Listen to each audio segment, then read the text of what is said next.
Looks like everything's working. I believe so. God, I need a haircut bad. Hopefully, I can get one by the end of the week. Ugh, me and my life. Anyways, how's it going, everybody? And I'm back for probably a quick stream, just to kind of hang out with you guys and talk with you all. Maybe do some tier lists, depending on what I can find, since don't really have that many new lists right now. Take half of it. I practically have bear fur as hair. So yeah. If you want, you can have it. I'll take short buzz cuts. Ow! My elbow. Hit my elbow off the table. I really need to get a tripod for this godforsaken web camera so that way whenever I'm shaking my table, it doesn't shake the camera. It's just annoying, you know. Um, but yeah, I figured, well, I might do another stream if this one doesn't go all that well. Uh, but yeah, this is my last week of streaming for a little while just because, as some of you may already know, this Sunday is when I leave for my 2 week beach vacation. And yeah, I mean, I might try a live off of my phone. Maybe once during the trip. I'm not entirely sure yet, but we'll see what happens. But yeah, 2 weeks is going to be the longest vacation I've ever had in my life. So, and thankfully, I do have most of the videos already pre-uploaded. I might do two more, and they'll be gaming videos that I have left over, which are Uno games that were hilarious. So yeah, those will be a lot of fun to post, and they're long sessions, like about an hour and a half long each. So you'll get one per week during the vacation time. But of course, not to worry, my overkill review, or not review, ranking is going to be coming the day before Halloween. So you'll have that to look forward to. So yeah, it's going to be a fun time. Call off. Just that simple. Just call off. If only, right? Um, but if you guys got any questions for me, feel free to ask while I'm trying to get others to hop on in. Because as you know, I don't fare that well doing streams alone on here. Unless it's gaming oriented. Then it's okay. So yeah. Uh what was I gonna say? There was something I was gonna bring up. Oh yeah. One thing that's annoying me right now is I ordered two CDs off of Bandcamp. Neither of them have arrived yet. One of them was a pre-order for the new and Morning album. I have yet to get it. And then I bought the Castle Rat album like the day or two after it was released, and I haven't gotten it yet. So trying to figure out what the holdup is or why I haven't gotten like a notification saying it's been shipped. So hey, what's up? I mean, the only one I could remember was Anvil, as far as that question goes. But yeah, I have answered that before.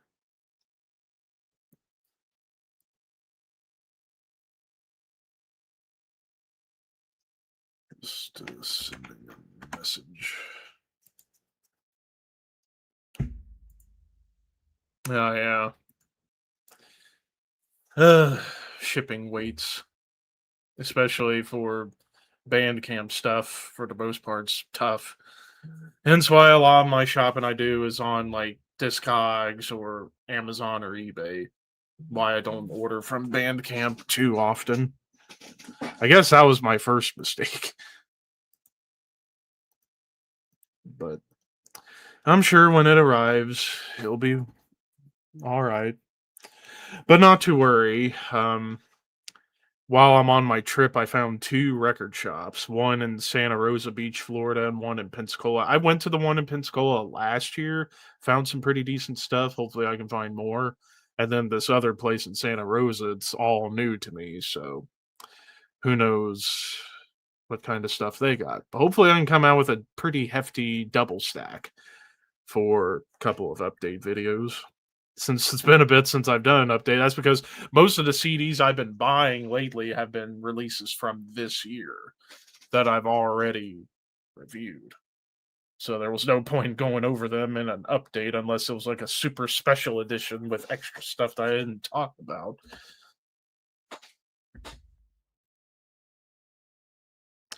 Uh, but uh, but yeah, if you guys got more questions, again, don't be shy. Come on by. You know what I mean?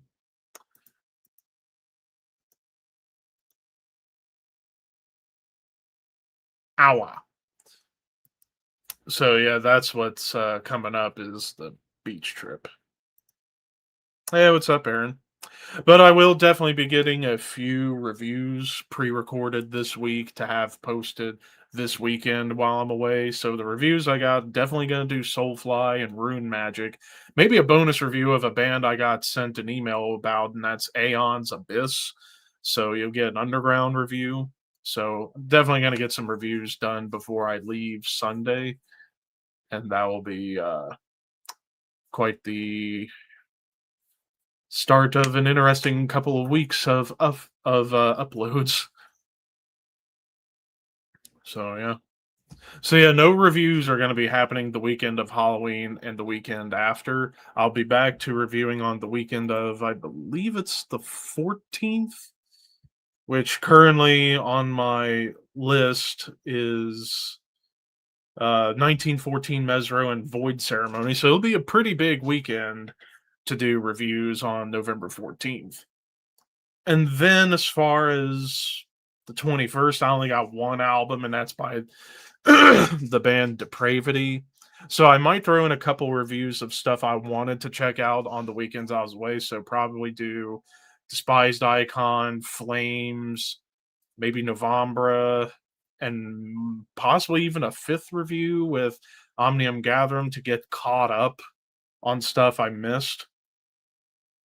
And then the 28th, you got quite a lot coming out at the end of November. So we got like Blue Doss Nord, Perdition Temple, Phobocosm, Carnal Savagery. And then the final two reviews I'm doing will be in early December, and that's for the new Blood Red Throne and Enthroned. And then that's it for reviews this year. And then I start piecing together my year end list, which might come out a little bit later than usual this year, possibly just that way I'd have more time to listen back to some stuff. And then also in the meantime of all this, I gotta get going on my shooter ranking that will be happening uh this December. So because that one's going to be a fairly short video because it's 7 albums in comparison to the Overkill one, 20 albums, and I did the video in like less than an hour. 7 albums probably would equate to about 25-30 minutes, more than likely. So there is that for you. Favorite metal documentaries? Well, Metal Headbanger's Journey, Get Thrashed, the Cannibal Corpse documentary, Sodom documentaries, where both parts are great. Coroner's documentary is cool. Broken Hope was a good one. Even all the old behind the music episodes, like for Metallica, Megadeth, you know, all that. Halloween 78 or Friday the 13th, 1980. Probably go Halloween. I've not watched a full Friday the 13th movie. I know of them, obviously. You guys got to remember, I'm not the world's biggest horror movie fan. I am super picky when it comes to horror movies, hence why I love the early Scream movies much more than any other horror movie I'll ever watch. which I need to remind myself to watch the first three Scream movies before Halloween because it's always a tradition of mine to watch the first three Scream movies before Halloween. Same with Hocus Pocus, but I already did that on Sunday when I was doing a watch party with some friends on Discord.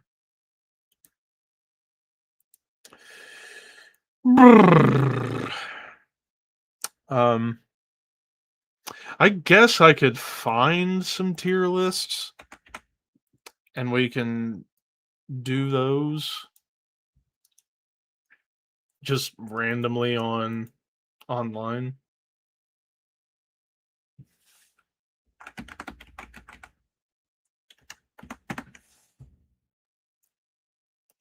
Thoughts on the band Devastation? I've only listened to Idolatry, and that is a killer album. I might try and snaggle a copy of that off Discogs if I can find one at a decent enough price. I haven't listened to Signs of Life yet, but I don't plan on listening to the debut, so save me the trouble of that.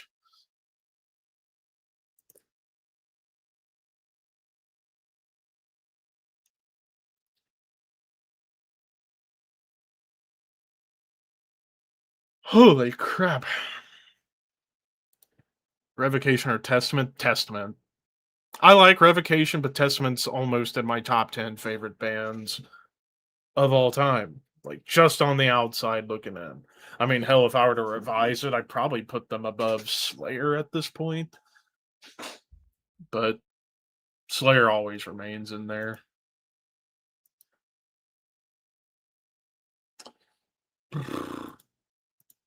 All right, well, let's see about the tier lists.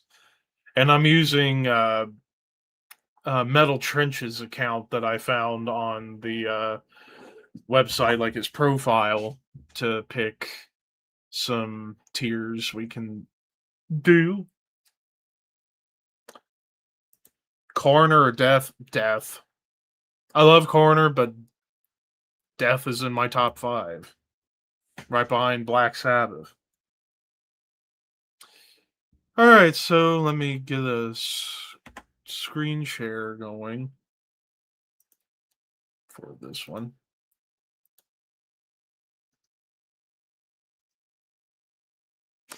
So these are a bunch of tiers that lists that Metal Trenches has made. I've done quite a few of them already, but let's go with one I haven't done. We're going to go to, where was it? Here we are, Metallica albums. So we got all 11 albums from Kill 'Em All through 72 Seasons. So we're going to rank them, at least in my personal opinion. So kicking off with Kill 'Em All. Kill 'Em All's got to be an S tier. It's got to be an S tier. Damn, everybody's away when on my one night that I'm able to stream on YouTube. Ah, well, it's all right. All right, anyways, and then Ride the Lightning is an S tier. Same with Master of Puppets. Justice, I'm going to put an A tier only because obviously the production, even though I love the guitar tone, the bass isn't there. Black Album, I'm putting in A tier as well, contrary to popular belief. Load, I'm going to put in C tier. I disagree with people who say that this and Reload are bad albums. I highly disagree. I think they're good for the style it's going for. And I don't even consider them sellout albums because the sound they're going for wasn't like the most popular thing out there. You know, like bluesy hard rock metal hybrid wasn't even really that popular. So I don't get how they're sellouts, quote unquote. Other than people who complain and say, "Oh, they're not thrash." Do they have to be thrash forever? Anyway, Saint Anger's definite bottom of the barrel. That's no argument from me. And then all three, Death Magnetic, Hardwired, and 72 Seasons, I think, go into B tier. I still am of the opinion those 3 albums are underrated because fans don't really give them a chance because of biased hatred. So, yeah, that's just how I feel. But there's my Metallica tier list. So now back to more lists. So I'm just kind of scrolling along just to see. Let's go to Avenged Sevenfold. So we have all 8 of their albums from Sounding the Seventh Trumpet through Life is But a Dream. So Sounding the Seventh Trumpet, I used to really like it when I was younger, like when I was a teenager. Not so much anymore. I mean, there's a couple of really good songs on it, but I thought it was a little bit too much on the punky side of their sound. I mean, it's still metalcore, but it had more of a punk flavor to it. And looking back, they definitely got better. So I'll say C. Now, Waken the Fallen is a definite S tier. That album fucking rules. Probably arguably the best in their catalog for me. It's my personal favorite, but would I say it's the best? Objectively, probably not. So yeah. City of Evil is another S tier. I mean, that was the album where they basically removed all of the metalcore and became just a straight up metal band. Straight up metal band, like thrash metal, classic heavy metal, power metal, elements of prog, even all kind of blend together on here. The White Album, or self-titled, I still think at the heart is a good album, but it definitely started their experimenting, like their experimental phase somewhat. I mean, you got a country song on there, and it's a good one at that, even though I'm not a country music guy. But you get some of the band's best material, like Afterlife is still one of their best songs. Little Piece of Heaven, where they get flat out avant garde, and it's awesome. So I'll go B for that one. Nightmare, the darkest album of their career for obvious reasons, after the Rev passed away and Mike Portnoy coming in on drums doing a killer job. And again, some of the band's best work was on this one, like the title track. Save Me was where they really started to embrace prog. Um, let's see, like Buried Alive's like a fun homage to 70s hard rock and metal. So I'm gonna say A for Nightmare. Next up, Hail to the King, the album that got fucking lambasted for being, quote, a ripoff album. I disagree. I think it was just them wearing their influences on their sleeve at the time, which was Metallica, Megadeth, maybe a little bit of Iron Maiden at times, and Guns N' Roses, but done better than Guns N' Roses. So I'll say B. The Stage, on the other hand, that's a definite at least A tier. That was when they basically decided we're going to be a prog metal band from here on out. And that, in my opinion, in terms of a prog album, was one of the best albums of 2016. I mean, the song exists, their longest track ever, at nearly 16 minutes of aspects of thrash, of black metal, death metal chug, and of course, prog. And then Life is But a Dream. It's a wacky as hell album. I only enjoyed half of the album. I still think it's fun for the schizophrenic craze it is. But yeah, that's kind of where I'm at with that album. And then to arrange, like if I were to rank them 1 to 8, it'd be City of Evil, Waken the Fallen, Nightmare to Stage, White Album, Hail to the King, Life is But a Dream, Sounding the Seventh Trumpet. So that's my Avenged Sevenfold ranking. I mean, I've done videos about these rankings before, but I figured why not? Let's just go through them here. Let's see. There was another band that I wanted to touch on. Hey, Ben, what's up? Hmm. feel like I might have passed by a big one. How about we go to creator? So basically, I'm revisiting the ranking I did earlier this year. So let's just go with Endless Pain. I go A tier. Pleasure to Kill is an obvious S tier. Terrible Certainty is A tier. Extreme Aggression S tier. Cone of Souls is S tier.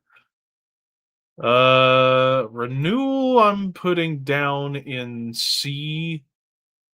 Cause for Conflict is going to be at the C tier. Outcast is D. Same with Endorama. Violent Revolution, I'm gonna go B. Enemy of God, I'm gonna put in B as well. Hordes of Chaos, B. Phantom Antichrist is an A. Same with Gods of Violence, and then Hater Rouse, I go B as well. So, as far as to rearrange them, I would go this and that.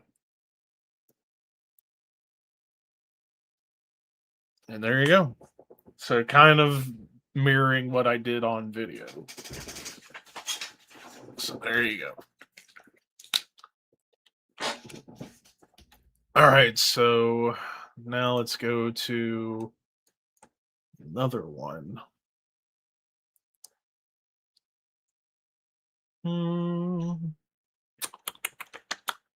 Let's see now.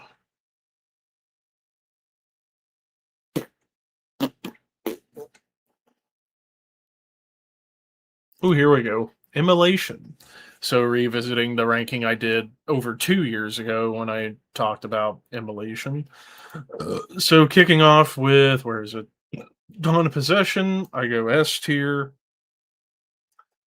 Here and After, I go S tier as well. Failure for Gods, I would go B only because the production's bad. Close to a World Below is also S. Harnessing Ruin, I go B. Same with Shadows in the Light. Majesty and Decay, honestly, if I were to revise it, I would have it a little higher. I put it at S. Oh, I forgot Unholy Cult. That would go A. Kingdom of Conspiracy, I would probably go B.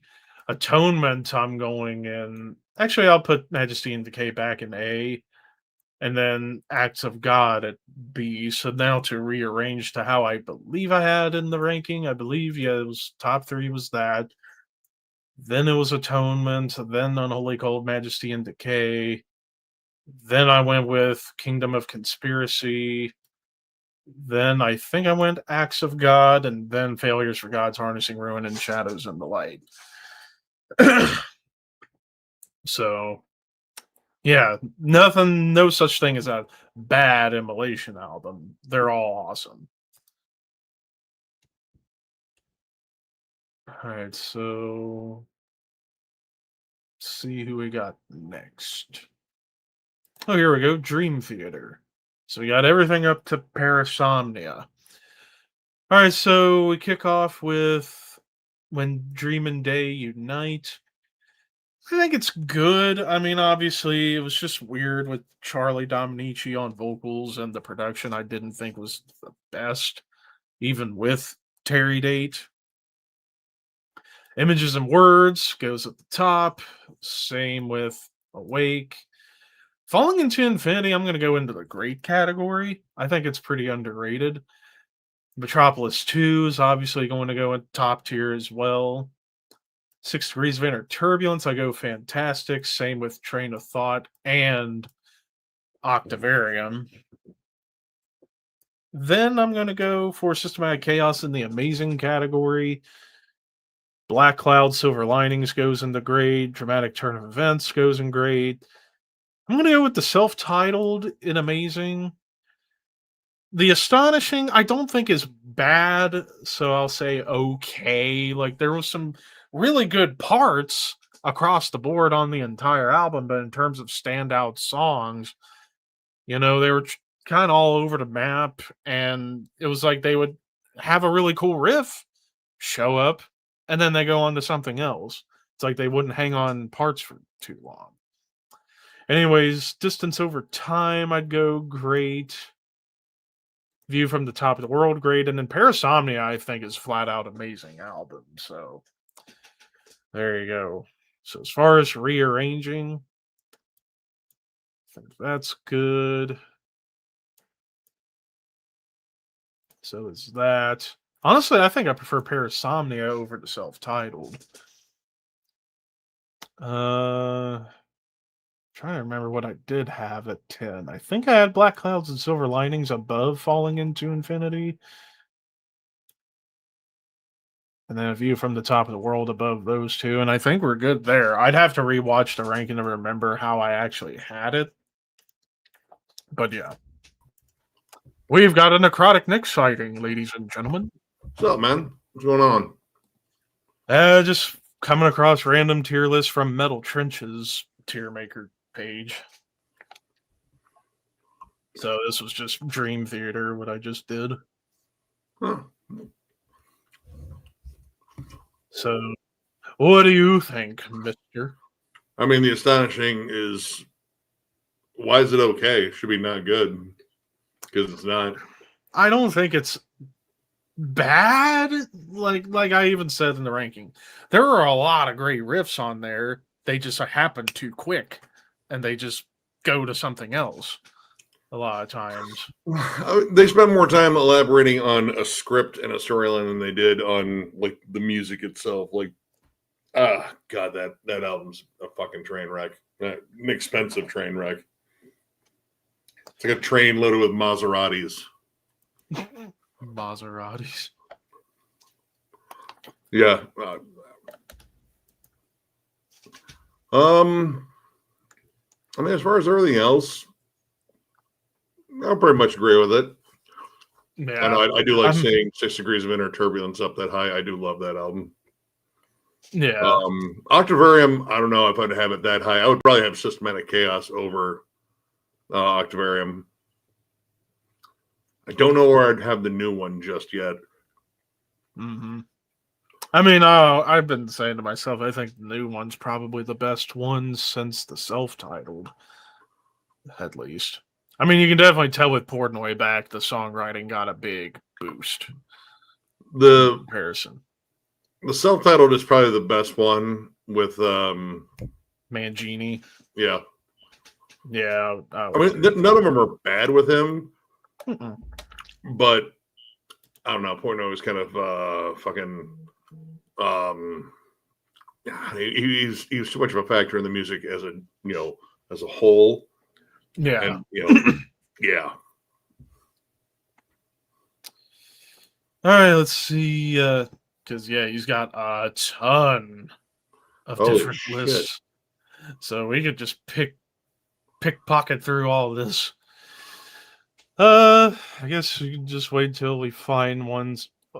I'm just curious to see this one. Yarlers ranked. God, dude.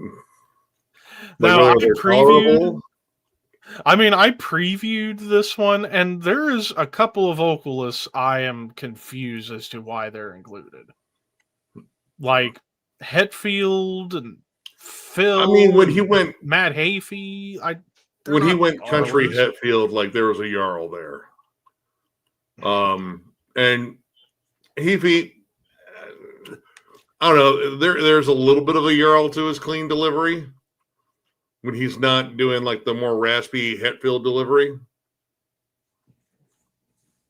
I don't know. Yeah, but anyway, so we're kicking off with, I can't tell who this is. The dude from Three Doors Down. Oh yeah. Like, all right, how are we even rating this? Like, I guess who are tolerable Yarlers and who are just like, stop. He was okay. I mean, I guess still okay. Like, he was more of a crooner. He didn't overdo the fucking Jarl. No, he didn't. Which, Jesus Christ, Scott Stapp is D tier. Fuck him. Yes. Who the fuck is definitely agree. Who is that? Oh, that's Kyle Thomas from Exhorder. Is that Kyle? Holy shit, that's young Yeah, Kyle. because the picture said Exhorter. I'm like, oh yeah, that is Kyle Thomas. I mean, I don't know, because like I don't know if I would call him a yarler, because I mean, even his stuff with Trouble and Alabama Thunder Pussy, I mean, he didn't come across as like an over a yarler. Like if he's a yarler, I mean, then is Phil Anselmo, which he's on here too, I guess. So maybe he's I don't know. But either or, he's going top. I mean, I think he's as a an damn good overall singer. vocalist, yeah. As an overall vocalist. Solierna, I kind of like his, at least back in the day, like up until recently, I liked his vocals because he kind of sounded like in the middle spot of Lane Staley and Hetfield, more Hetfield than Lane. That's my issue though with him, is he never had a sound that was his. Like his voice was always a blend. His voice, like there was rarely ever. There's Unless nothing wrong you with listen that. to Godsmack, you're like, oh shit, is this new Metallica or is this new Alice in Chains? Oh no, it's Godsmack. To the voice where I would say like everything about his vocals are fucking stock. Well, especially in recent years, for sure. God, they've been writing like terrible fucking albums, like worse than they've been writing. Which, like those first two are all right, and then everything just it falls down a flight of stairs. No fucking survivor. 1,000 Horsepower was really good.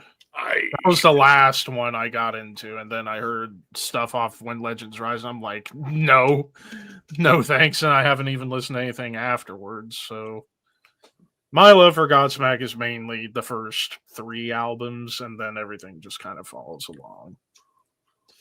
But Lane is definitely top. Yeah. I mean, probably in terms of overall range, along with another guy, is definitely a top tier guy.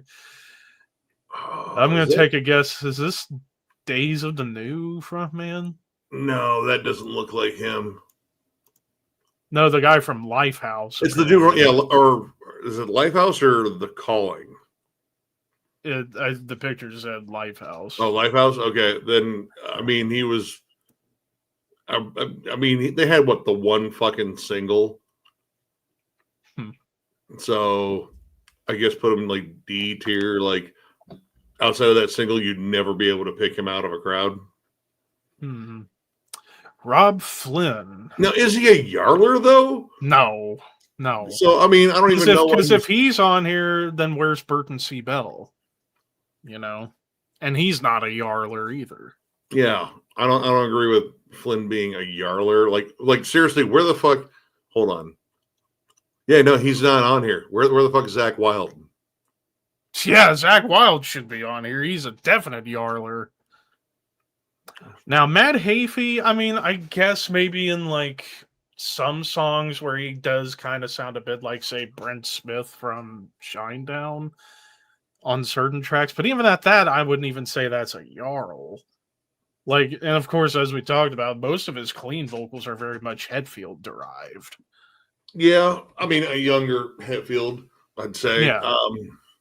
But I'd probably still go A. I actually really like his vocals overall. He's not a bad even his screams I thought were strong, even though he about killed his voice doing it early on because he did it wrong, as he flat out admitted.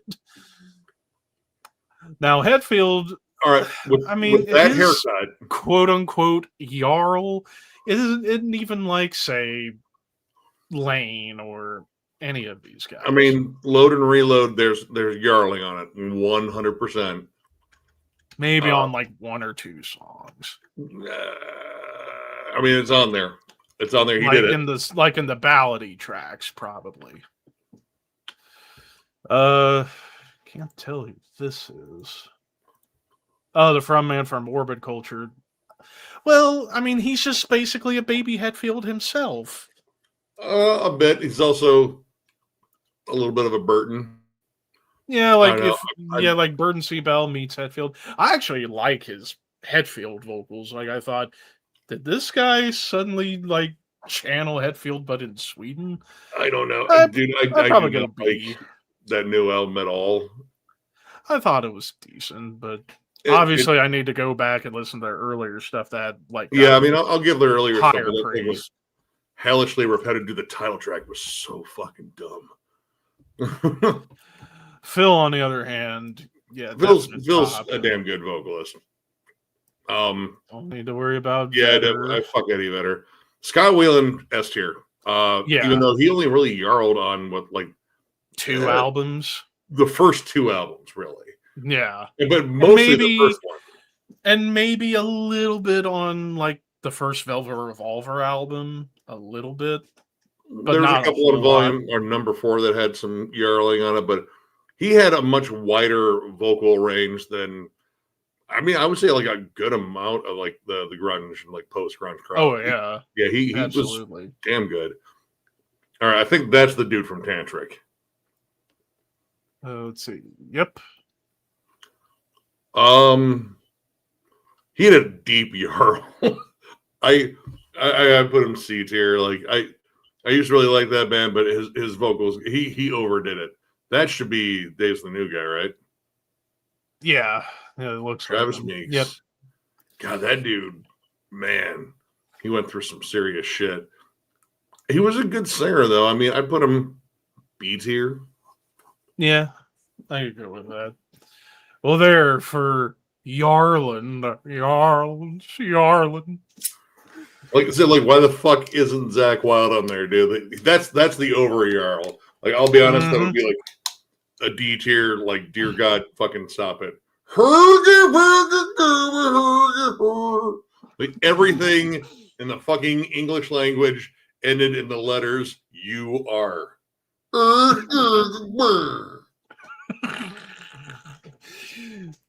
Damn it. Like, right, like his jaw was paralyzed or something. Who's most toxic fandoms of 2023? Oh, dear Lord. Oh, boy. Because, oh boy. One second. Oh God. I already see a couple of them on here that I'm just like, fuck off. But then there's a lot of these I'm like, yep, they are absolutely stupid. Oh God. I can't wait for this one. Holy crap.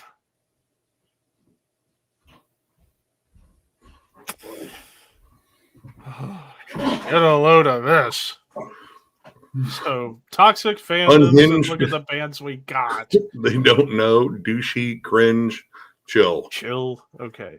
All right. I guess this is going to be Queens of the Stone Age. Yeah.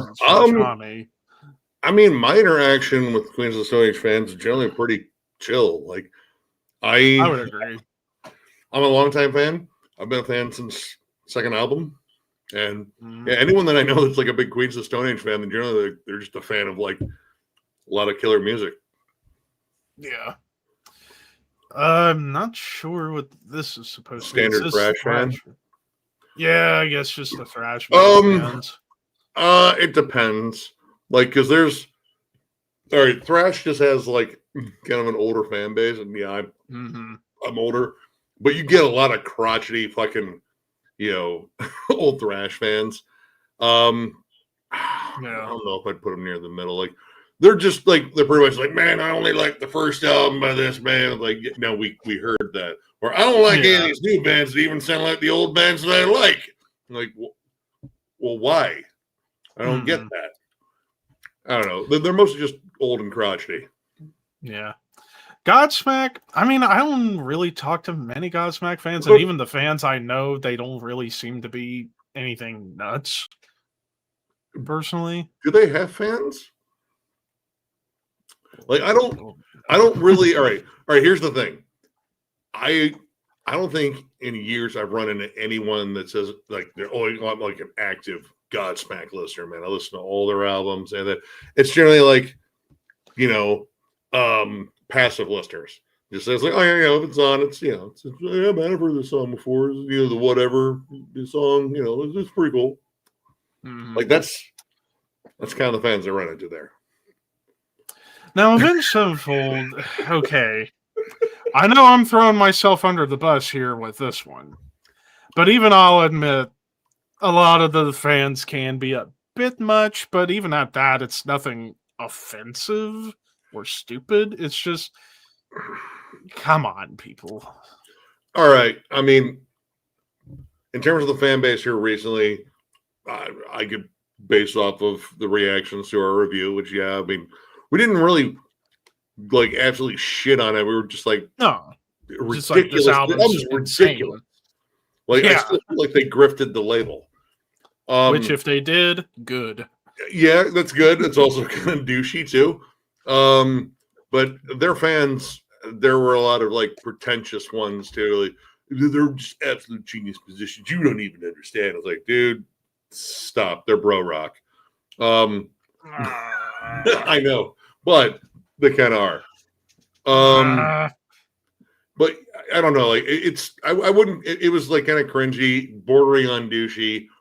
Again, some of the pretentiousness kind of got to me, but I don't know. I would settle on cringe. Baby metal. Okay, so I don't. When know. it comes to me and Baby Metal, I've only listened to one album and I thought it was fun. I mean, the whole thing with Baby Metal, it's meant to be something fun, nothing insanely serious. I mean, hell, even Jeff Walker defends them to death, saying like, they're just doing their own thing, having a good time. That's all that should matter. They're kids, like too, and like you know what? Well, not anymore, but all right, their appeal is for a younger fan base, and honestly, which, nothing wrong with gateway that. for like a bunch of like younger fans. Like, yeah, I got into metal for Baby Metal, and then all that kind of introduced me to this and this and this, and like, oh well, that's fucking cool. You found a way in, and you became a fan. Can't really argue with that. I don't run into like again active fans, like fans that are like, oh man, Baby Metal, like this, I got all their shit, blah blah. Like I don't run into those. I'm sure they're out there. In fact, I know there are, but I can't. I feel bad like even knocking the band because I really can't. Like I don't think the music's terrible. It's just not for me. Never designed for me. But I do think there are some probably fans out there that are, I don't know, like maybe a little like overdoing it. Yeah, now the Ryan Radke fans can fucking eat a dick. Yeah. Like all of them. Eat mulched dicks. Mulched dicks? Yep. That's a new one. I don't know what this is supposed to be a reference to. Oh, I don't know. It's the Pepe the Frog thing. I don't know. Like, I feel like they could go hand in hand with the Varg. I guess. I don't know. I'm going to leave this on the fence if only I knew what the reference is supposed to be. Cannibal Corpse fans, though. I mean, Korn fans. I mean, yeah. I've never run into ones. All right. Me neither. It depends. Like some of them, I've run into like tons of the diehard fucking. I only listen to the Barnes era, or fuck Barnes. I only listen to the Corpse Grinder era, or I think it's all kind of cool. Like all their albums pretty solid. I don't know. It depends on the fan, really. Like for the most part, they're all pretty chill. I guess they're all still congregating at the same place to go see the band. Yeah. In Flames fans. Oh, man, I didn't get a lot of like heavy defenders of that last one. So I mean, I don't know. Like in terms of how angry they are that like one of the fucking like hallmark bands of the whole Melodeath scene is still just kind of cranking out mid to fucking garbage tier music. I mean, if we're talking about how upset they are, yeah. But in terms of like interactions with them being like douchey or shitty, honestly, most of the In Flames fans I know just agree. It's like, yeah, man, those early albums are pretty cool, and then we don't talk much about anything else. Yeah, I've run into a couple people that have defended like later albums, but even then, it was they're like few and far between. There's been a couple that say like, "Oh, I like the newer stuff way better than the old stuff. The old stuff's trash." Like, dude, get the fuck out of here. Well, Metallica fans. Is it not just Lars fans? Does Lars have fans? I guess honestly, we could just go with Lars fans, which I'm one, but I'm not a like massive. It's mainly for like. I feel like it has to be. It has to be all of Metallica. Well, Well, it's not sure. like I hear. It's not like I hear a lot of people say, "Oh my God, Hetfield sucks," or Trujillo sucks, or "Oh my God, Kirk's an asshole," or any of that stuff. Like, No, no, I've heard. the main criticisms they have is mostly at Lars. Well, Let's be and we're talking real. about fan bases. Like, I know a lot of fucking Metallica fans that will go to quite absurd lengths to defend that band, even though the diminishing fucking returns, it's In the getting harder 90s, to yeah. do that. I And would you're put and keep in mind, Metallica being my favorite band of all time and will always be, and even I can admit that yeah, it can be a little much. It like can be a bit much. I would put him up. I'll I put go him up with douchey, honestly. cringe. I think we gotta have that one. I feel like you can say is douchey. Because the lengths again they go to defend, like, dude, the Lars defenders are the fucking, like, dude, you guys Yeah, are absolutely insane. yeah. I mean, like, I'll always defend Lars, 80s Lars. After that, it's difficult. Even It's 80s Lars, difficult. like, I mean, you put him up But against like Lombardo or fucking, Tom Hunting or like any of his contemporaries. Like, dude, this dude's fucking, he's really okay. again, he's better than me. Anyways, Pantera fans. Ooh, I mean, all right, I'm a Pantera fan. I'm still a me too. Pantera fan. Me too. I don't defend everything. I got to see some of Phil's Rants. unhinged behavior on stage. And they're like, dude, shut up, stop talking.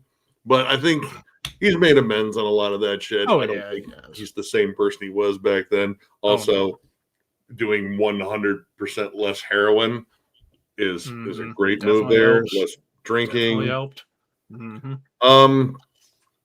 But I mean, some of the diehards again. If we're talking about the diehards, like Pantera diehards, they could be like, man, Dimebag is the only guitarist, and like, dude, I love Dimebag. Right.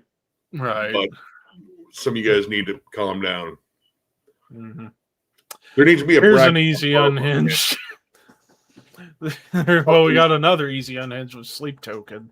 Dear God, that van has a cult-like thing to him that's like everything is genius. I don't think I've ever heard the word transcendent used not only so much, but also so incorrectly. Yeah. And it's gotten worse.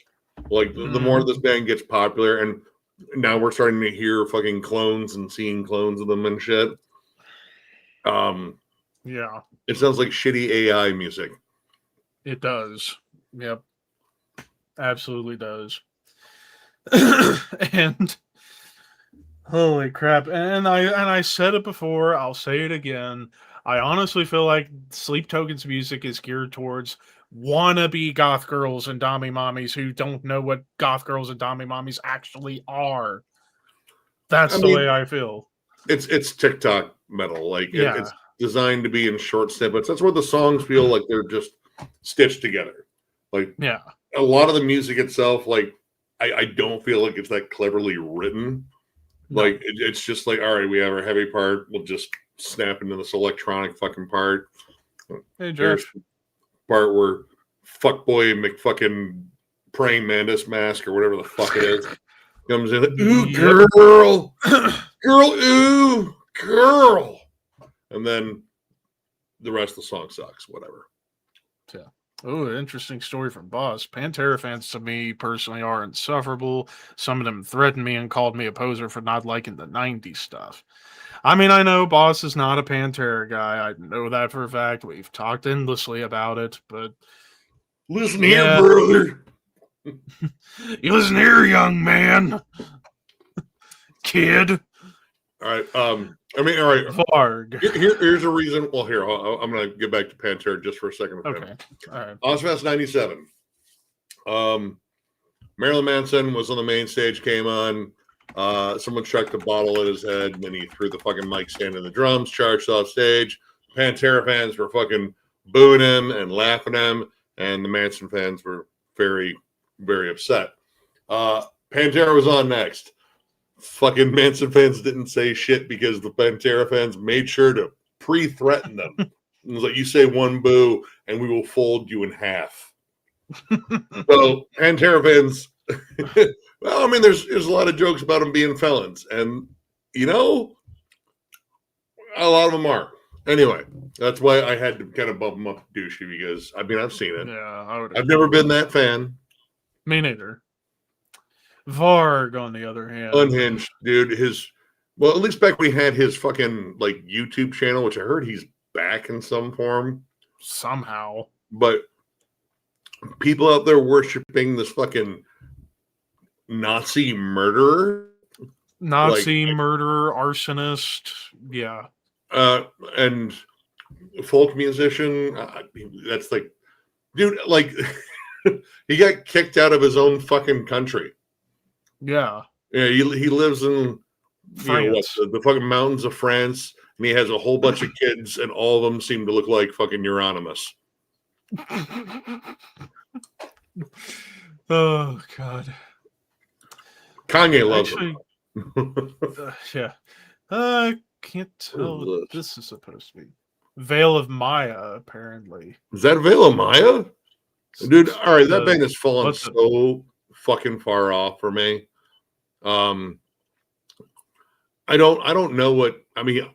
I'm a fan of their older stuff, like all the way up to Eclipse, but everything after when they changed the vocalists and just became Periphery fucking 2.0, there was it just felt like there's no point in listening to them anymore. Like their appeal was gone. They had like a cool technical death metal, deathcore sort of vibe, and I mean now it's just genty fucking basic shit. At least again, it just sounds like fucking Periphery. Yeah. And then finally Steel Panther fans. I don't know like Steel Panther fans that take them seriously. Like, yeah, dude, I like their songs about like what don't butt fuck my heart or whatever the fucking ballad was that showed them Peacemaker. They're fucking ridiculous. They're hilarious. It's a parody. Exactly. Yeah. Like I feel like if you're going after fans of like parody bands, like do you go after like Bloodhound Gang fans? Like, oh man, they're just ridiculous. Like, no, they just like immature dick jokes. Yeah. Yeah. Oh, starting to think Pepe's supposed to be about Tool. Well, yeah, Tool fans should have been on this list. So I guess we'll call this the Tool fans. Tool fans can be douchey. Actually, in another, actually, I would say prog metal fans. Prog metal fans and black metal fans, in terms of like the metal fandoms, are the two that I just tend to run into the most just like shitty behavior from, because the prog metal fans will talk down to you. Like when we went over Tool and didn't give the last one a very nice rating. Like, oh, you'd probably prefer something more full time, something progressive like I don't know, AC/DC. Like, oh, good. I'm sure you laughed so hard your monocle fell out. Ooh. Yeah, they're just fucking dicks. Like, oh yes, none of your shit stinks. And then black metal fans, like, they just like to use Poser a lot. Like, man, I love this demo. It sounds like it was recorded instead of a fucking dumpster and Fisher Price equipment. Well, I think it sounds like shit. Fuck you, Poser. I will burn down your house or church or whatever. Yeah. Well, there we go. Toxic fandoms, at least of a certain year. And the stoner fans are too chill. They're not going to do anything. They're cool. Oh yeah. Okay. What do we go for now?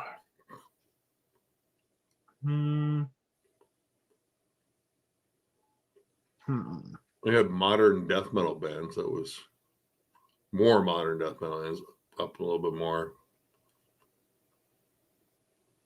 There you go, with the Misery Index logo on it. What's this one? Okay. Oh, wait a minute here. Wait just a burger flipping second. Why is Meshuggah here? I don't know, and that's not death metal band, but whatever. So we'll just leave that one out. Anyways, 200 stab wounds. I fucking love them. I love them too. Revocation. I mean, I don't think there's a weak album in their fucking discog. I mean, weaker ones. What's up, Josh? Hey, Josh. What's going on? Finding Metal Trench's tier lists just for the hell of it, since Hunter, the only one he's made since his Candies. You guys can hear me, right? Yeah. Okay, cool. Yeah, that new Revo is fucking so sick. That's gonna be high on my year-end list. It's a Revo album. Like, I don't think they're gonna miss. Like, Dave Davidson's too talented to miss. Yeah, he's a fucking genius. Trying to figure out the logo. Suffering Hour? That looks like Suffering Hour. It is. Yep. That band. I haven't checked this band out yet, dude. It's distant and creepy and kind of blackened. Honestly, I put them in fantastic. I've loved everything I've heard from them. Who is this? Sensory. Let's look at Sensory. Amusha? I don't know. Amusha? Haven't heard of it. I don't know. Alterage. I think that's what this is. John knows more about them than I do. I haven't really listened to any of their albums. I know they're fiercely dissonant. Mm-hmm. I have one Alterage album, and I actually haven't even listened to it yet. It was sent to me by a friend, so I'd have to give it another shot, or give it a shot at some point. Abiotic? Yep. I've only listened to like a little bit of their stuff. I think it was good. It was a little closer to deathcore. Beyond Creation. I put it perfection. I love all of their albums. They just don't have enough. Yeah. They've been quiet for entirely too long. Now, this is a band I've been needing to check out, Bloodhunter, mainly because the front woman was the front woman of Nervosa a little while back, Diva Satanica. Oh, this is her band, and I've been needing to check them out since I loved her vocals. Feral as fuck. Don't know that one. And I do know it's a Spanish mellow death band. I know that. I just haven't listened to them. All right, what do we have here? Exocrime? Exocrine? Or Exocrine? French Tech Death. Yep. Oh, here we go. They're good. They're really good. I put them at great. Like, just solid tech death. Fallujah. I'm hit or miss with this band. Like, I love their first album. I like the last one quite. Last one was good. The one before it was, I think, a little bit better. Then they had that weird atmospheric period. But Dreamless, I think, was one album I got into as well. Flesh Prevails was, I mean, it was cool for a little bit, but it was something I couldn't listen to all the time. Like, again, that first one absolutely fucking crushes. Like, it's just punishing as hell. I put them at like good or great. I don't know. Take dealer's choice. Flesh God Apocalypse. Like, I like the performance of these guys. Like, holy crap, insane musicians. The drum work is fucking bonkers. The drum work's insane, absolutely. And then like the tech death riff work. Yeah, the strings are there, but I mean, I'm different than everybody else. I don't mind strings, and I think it complements what they do pretty well. I like their earlier stuff more, like Labyrinth. I need to check out Labyrinth. Stuff. And then like their really early shit where they're just like brutal fucking technical death metal, like Mafia, that EP. I saw them with a Fetus on an off date they did for the Chaos and Carnage tour. So no Cradle of Filth, but I was Fetus, Flesh God, Undeath, Vomit Forth. How were they live? They were pretty good live. A little out of place on that bill, but I thought they were pretty good. Really good. Cerebral Rot. I miss them, but at the same time, Corpus Awful is essentially the same fucking band. I would put them at fantastic. Like both of their albums, First one was good. That second one is so grimy and fucking filthy. Like it sounds like the riffs were vomited forth. Misery Index, I would go top. Damn near perfection.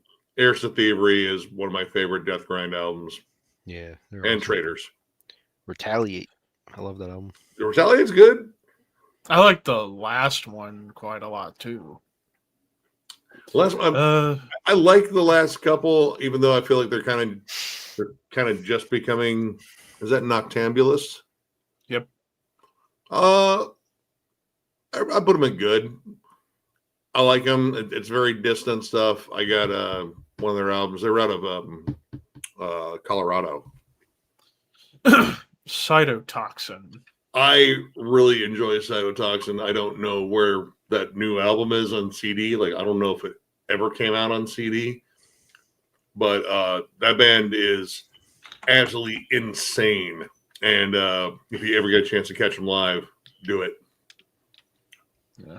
Apparently they did have it on CD on Blood Blast Distribution. Dude, I've been hitting up fucking Metal Detector like every couple of weeks just to see if I can find a copy of their last album on CD, and nothing so far. Rivers of Nile. Honestly, I put them at fantastic. I suppose you could argue the work wasn't really a misfire. Like, I still liked it, but it wasn't as good as Where the Owls Know My Name. But that new one whoops ass. Yep. I like that EP that just reissued, the Hierarchy or whatever. Back when it was like when they were first starting out, when they were more like a deathcore kind of band. Shit, I didn't know about that one. It's pretty nasty. I would check it out. The Bog. I mean, The Bog's awesome. Like, you got to put them up there. I don't know about perfection, but I don't know. I kind of like the quirky weirdness of Tortured Whole. Like, that's what kind of got me into them. But their new album's legit music. Oh my god, the new album is fucking unreal. It's the best thing they put out. Yeah, it really fucking is, dude. By their far. Fucking drummer is stupid good. I know. I love the drum sound on that album too. It's so like crisp or what. I don't even know how to describe it. It's Kurt Ballou production too. Yeah, like, he's in the last two, and they don't sound like Kurt Ballou albums, but at the same time, if you pick them apart, it's like, nah, it's got that weird grit. Yeah, the guitars are so thick and crunchy. Oh, the guitars are.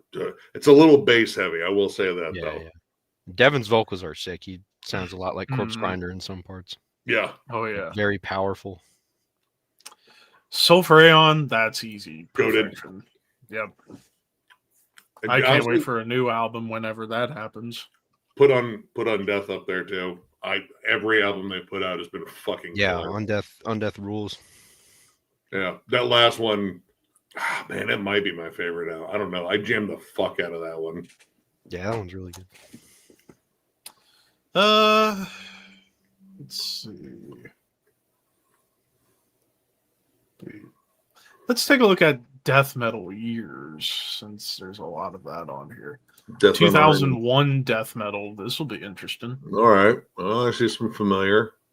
Blood Red Throne, Monument of Death. To me, I love that album. I dig it. It's such a killer debut. I mean, granted, looking back now, if I were to redo my ranking, it might go down a couple of spots from where I had originally, but I still fucking love it. I mean, it's like you took Floridian death metal, but threw in hints of Norwegian black metal in there, like mainly on like Dream Controlled Murder. Like, those tremolos are so black metal. I like the tight, chuggy riffing. Like, that's the thing I've always loved about them is they're tight, they're brutal, they stay fucking on it. And I mean, honestly, they're like, there isn't an album by them that I don't like in some facet. Like, they're just a grossly consistent band. And we get this new that single. I don't think it will. That single that came out was, I think, better than most of Nonagon, I'll say. Like, it sounded more brutal, but also more melodic, too. So, I can't wait for that. And that's December 5th when it comes out. Aborted Engineering the Dead. It's pretty good. I'd say amazing. Like, it's I think they got better. Like, some of my personal Gormageddon. favorites are some of the later ones, but Mhm. that was a banger of an album. Their cover of fucking Stuff for the Children, I think, is fucking classic. Skinless. That's not the debut, right? The debut's Uh, Progression Towards Evil. There we go. this one's foreshadowing the demise. I think Life Progression sucks, better. and then you die. Yeah. Dun, dun. I don't know. I think it's. I don't think it's as good as the debut, but I still think it's really good. Like maybe great. Brodequin. I don't like early Brodequin. Later Brodequin, like that last album, best thing they ever fucking put out. I'm trying to Deeds see of what Flesh? this one is. This is Deeds of Flesh? Deeds of Flesh, I know that one. That was like the best album I ever bought. I would put that one at like amazing though. There's some like production issues on it that I didn't necessarily quite like, but I mean it's gross. It's fucking brutal. Mortician, Domain of Death. I'm not the biggest fan of that one. Wasn't this one with a live drummer? Or maybe I'm No, wrong? that was the final Bloodbath session. Oh, okay. That one, Still the drum machine. and it sounded kind of just like Chainsaw Dismemberment, which I like that one, but honestly, it's for me, it's Axe Out for a Barbecue. And I got like a nostalgic appeal to Darkest Day of Horror just because that was the first one I ever got. Arch Enemy, Wages of Sin. I mean, fantastic. on that one. I mean, you'd make an argument for Perfection on there. I love that album. Mhm. Oh, same thing with I know where this is. dude. Fucking Needle Feast. That's one of my favorite fucking I still songs. need to listen to this Soilwork album. Oh, Jesus Christ. That's like the only Soilwork I've listened to has been like the last couple, which I thought were really good, but obviously I need to go back to the early stuff. Oh, you gotta check out some of the earlier stuff, yeah. Mhm. A Monomorph, The Crusher. That's I it. go fantastic on that one. I think it's okay. Like, I think the next wave of albums, like once it gets down to like Versus the World. Yeah. Oh shit. Oh, no. Like that's where I Found the think wrong it really one. picks up. Like this was like still them kind of finding that lockdown on that sound. Yeah. It's still good though. I mean, it's all right. Oh boy. Nope. True. Chris Barnes. Burns. Lightning from the grave. It's like listening to a cockroach shit itself. Yeah. What did John say? A Care Bear orgasm? Orgasming. Oh god. Dude. Like a Or, of gremlin course- pet with kidney stone. Kidney stone. Or Gollum squeezing out a turd. Oh yeah. Yeah. Ugh. Fuck. Yeah. Oh god. That's Sinister? Anyways. I What is this one? think it might have been. No, Murder Squad. Don't know that Never one. listened to them. Let's see what this one is. Azeroth. I still need to jam Azeroth. I've not jammed that one. Yeah, I need to jam the band as a whole because it's again Inferno from Behemoth, but it's basically like Behemoth but faster and somehow more aggressive. I've jammed one of their More, later more albums. like if Vader was black and death metal. I've jammed one of their later albums. In fact, I think I reviewed one, but I've never jammed any of their earlier stuff. Yeah. What is this one? Skeptic. I don't know that one either. Then what is this one? Demence? Demerence? Yeah, I think it's Demons. I don't know. And then what do we have Pyaemia. here? Pyaemia? Pyaemia, Cerebral Serial, it's like a brutal death band that only dropped one album. Huh.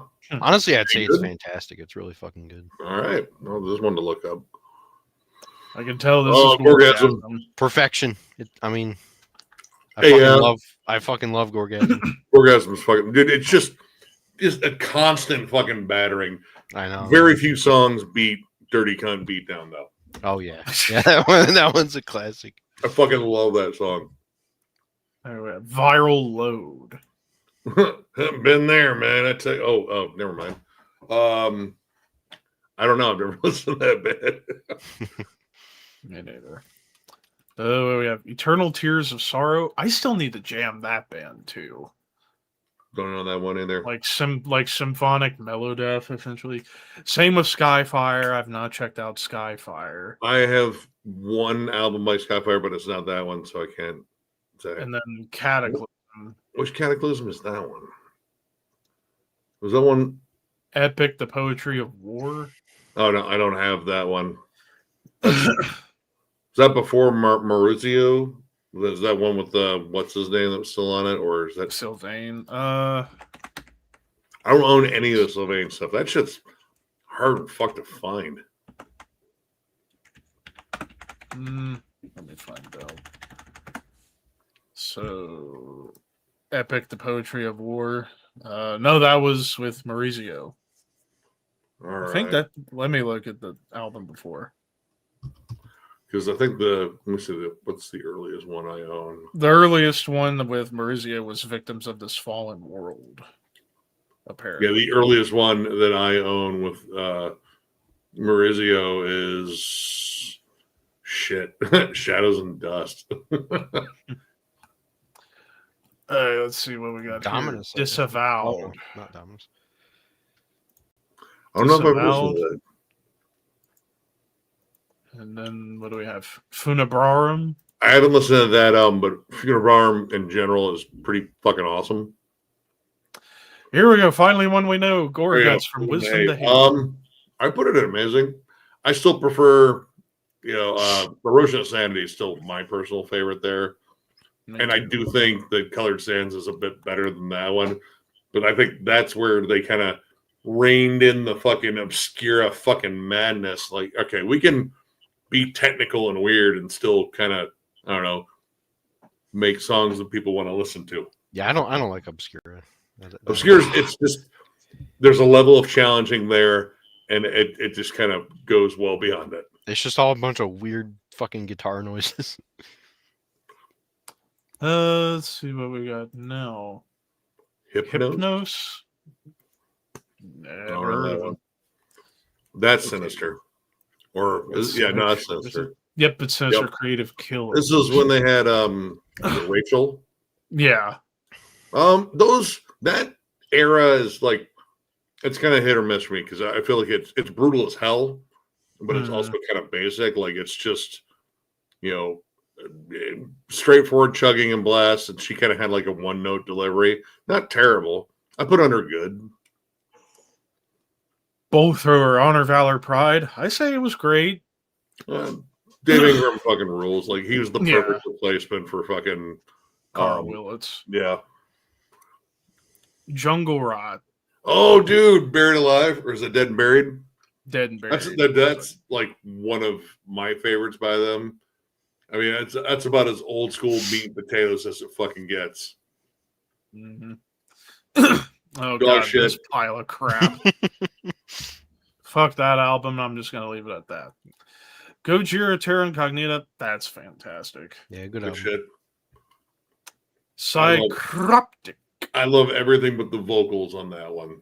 The vocals are fucking terrible. And they're not great now, but those are way worse. Is that their debut? It's either their debut or their second album. Oh, okay. Then to the best of all of them, Blackwater Park. I mean, goated. I mean, that's my personal favorite prog. Well, my second favorite prog metal album. Period. My favorite would be Crack the Sky. Overall, as far as prog, and then finally Akerkaki. I don't think own this is any the yet. Goat of Mendez. Oh, dude. Oh my god. This album was holy crap. Well, I haven't listened to the whole thing. It's mainly been a few songs, the big one being Horns of Baphomet. That is like the perfect blackened death metal song. Like starts off with this like doomy riff, and you get these like insane over the top black metal screams, and then you get these like low cleans that almost sound a bit like if Maynard James Keenan was evil, and then his death growls, his gutturals, some of the most evil low end gutturals you'll ever hear, kind of like on the verge of like Frank Mullen and like somewhere in the middle of like Frank Mullen and I would even say John Gallagher. Like he's that low, and like that song, it goes from sounding like a doomy black metal song to straight up black metal to like suffocation, dying fetus worship. Like that band's absolutely insane, and obviously they got more progressive afterwards. Which band for- again? Akerkaki. Okay. Akerkak. Agagaki. But yeah, I need to get their albums because especially Deeds That Go Unspoken or Words That Go Unspoken, Deeds Go Undone. That's the one that I I hear have a stuff lot on of people samplers, say. but I've never had a full length. Yeah, but that's the one I hear from almost everybody that says, like, dude, if you like proggy Black and Death, that's the album to go to. Or hell, even Corazon, the one before that. And I still need to jam that last one they did like 8 years ago. I know there was like odd clean vocals on it, but still. Well, there's 2001 death metal right there. Let's see what else we can go for. Because some of these I did alone just for fun. Oh boy. That was bad. Oh, here we go. The golden year of death metal, 1991. I mean, 92 had some good ones, so. Well, kicking off with Asphyx the Rock. Fantastic. The only thing, I mean, Last One on Earth, though, is still just a bit better. Yep. Unquestionable Presence. Yep. Same with Mental Funeral and put it fantastic. War That Master. one's goated. That's the best fucking bolt thrower album there is. My number 2. That's my number one. Bolt Thrower. Both Thrower. Thrower. Yes. This next song is about war. Cancer, Death Shall Rise. I'm torn between Perfection and Fantastic on that. I mean, I would go. That's their best album, easily. Yes. You have the James Murphy fucking magic all over it too. I would go. Go Perfection. Go big. All right. Butchered at Birth. Okay, I love the songs, I would say but the great. productions. I would go with Great. production's- Great's fair. I mean, Yeah. Rancid Amputation's a fucking absolute banger. Vomit the Soul. Vomit the Soul. I love the fucking having Glenn Benton on there. Yep. Yeah.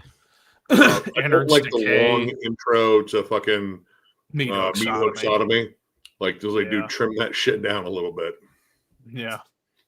Oh yeah, that Carcass is a long Necroticism. fucking intro. That's But another top. Great album. Oh, Convulse up there. Yep. Dark Throne Dude. Soulside Journey. I go Yeah, Fantastic. dude, legit. Like, that's one of my favorite fucking Dark Throne albums. Mine too. I would take that over Transylvanian Hunger in a fucking second. Me too. Take that, bastards. Death Human, that's goated right there. Same with Never Flowing Stream. All right, now Nothing But Death Remains, Edge of Sanity. Like, again, kind of like the Butchered at Birth. Great songs, but the production suffers. Production's rough. I actually prefer the Kernagia The- demos. Yeah. I have listened to a couple songs of the new remix. Much better. Oh, yeah. Much better. I mean, I would argue maybe good on that one because I really feel like the songwriting got even better on the next one, as well as the production. Yeah. Clan into Claddenstein. Claddenstein. It's like a fucking horse, right? Claddenstein Bears. No, it's those fucking bears, the Claddenstein Bears. They straight the butts. Yes. Steinstein. You Claddenstein. Claddenstein. But I go Gladingstein. fantastic. I would go fantastic just because the only thing missing there is LG. Yeah. I would prefer. I would love to have fucking heard a mix with his vocals on there. I was glad that the one time that I saw Entombed AD, they did Severe Burns, Oh, and it was just cool hearing him do the vocals on it. I was like, that. This is how it should have He been. didn't do vocals on it? No, no, he was out of the LG band at the time. It was, yeah, LG quit or got fired, Oh. and he and ended then up came doing back after the album came out. Cumbercon. CumCon. Yeah, CumCon, yeah. and then Yeah, so you had Nick, the drummer, doing the vocals on Kladenstein. they had someone else live. It wasn't Johnny Dordevic from Carnage, I believe. okay. Well, no, I thought he was because I thought didn't they Live. briefly hire Johan Leva for a little bit too? I don't I can't remember if they did or not. know if they did. I don't know. It didn't work. Like LG was the guy. Yeah. Gorgut's considered dead. Fantastic. I mean, Yep. My only knock against it is it sounds a little bit too much like Leprosy, but it sounds like Leprosy, so it's awesome. Grave, Into the Grave. I'm also Fantastic. going. I mean, all right. I love that album, but I like You Will Never See More. That was the first Grave album that I ever got, though. Mhm. But that album's fucking amazing. Like everyone loves it for a reason. Dawn of Possession, that's goated as well. Go to Killer. Malevolent Creation, The Ten Commandments. I go fantastic. Yeah, I would say that's up there with one of their best fucking albums. That and Retribution for sure. Massacre from Beyond, That's like their only good album. Yeah. But my God, if it's going to be your only good album, make sure it's fucking epic. And it definitely was. Blessed Are the Sick, I'm going to go great. I love the great. songs on there, but again, not the best production. I don't think the production's that bad. For me, I don't think it's bad, but in comparison to Altars and even Covenant, Altars had like a more like thrash metal production. Like it had production that fit the time. That one, they wanted to try something different. You know, the slower, sludgier songs. mhm, They kind of still had some bugs to work out. mhm. I think I the think the songs vocals dancing around were- that. That's the thing for me. the vocals were way too loud on Blessed. All right, Yeah, all a right. little too high in the mix. Yeah. Yeah. Pestilence, Testimony of the Ancients. The only thing I don't like about that album are the interlude tracks. Like yeet all of those. But yeah, that one's almost on par with Consuming Impulse. Ripping Corpse, Dreaming of the Dead. Killer, fantastic or perfection. Dude, that's got fucking like slams in it. Yeah, I was gonna say that.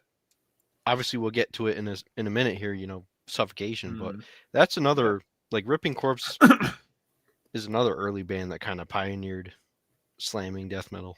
Dude, that album is brutal Like and Rift of Hate. yeah, that dude. song. Yeah, Mhm. Sadistic Execution, The Magus. I still need to get a copy of that. I still need to jam the band more. I've heard a couple of songs, mainly on their second album. That shit's But- fucking violent. It's violent and it's like music covered in barbed wire. Pretty much setting the tone for all Australian death metal bands to come. Yeah. I would put it at- Sarcophago, Laws of Scourge. Laws of Scourge, that's my favorite Sarcophago album. Mine too. Mine too. There it is. Well, yeah. Here we go. Suffo. Yep. Perfection. Yep. There you go. I actually can't tell what this one is. Oh, it's Tiamat with Astral Sleep. I still need to There's some jam is hit or early miss Tiamat. because mainly it's my issue is like production with their earlier albums. That one's not too bad. I put it at good. Unleashed, Where No Life Dwells. That's That's like their- goated. That's still my favorite album by them. After that, man, there were some stupid fucking songs. Some of them I just can't believe. Messiah. Wow, we're getting some Christian ones in here. I don't know that album. I only actually know don't know that one either. a little bit with the Polar Bear one. Baphomet. I don't know that Baphomet. That's not the. Inheritors of the Dead.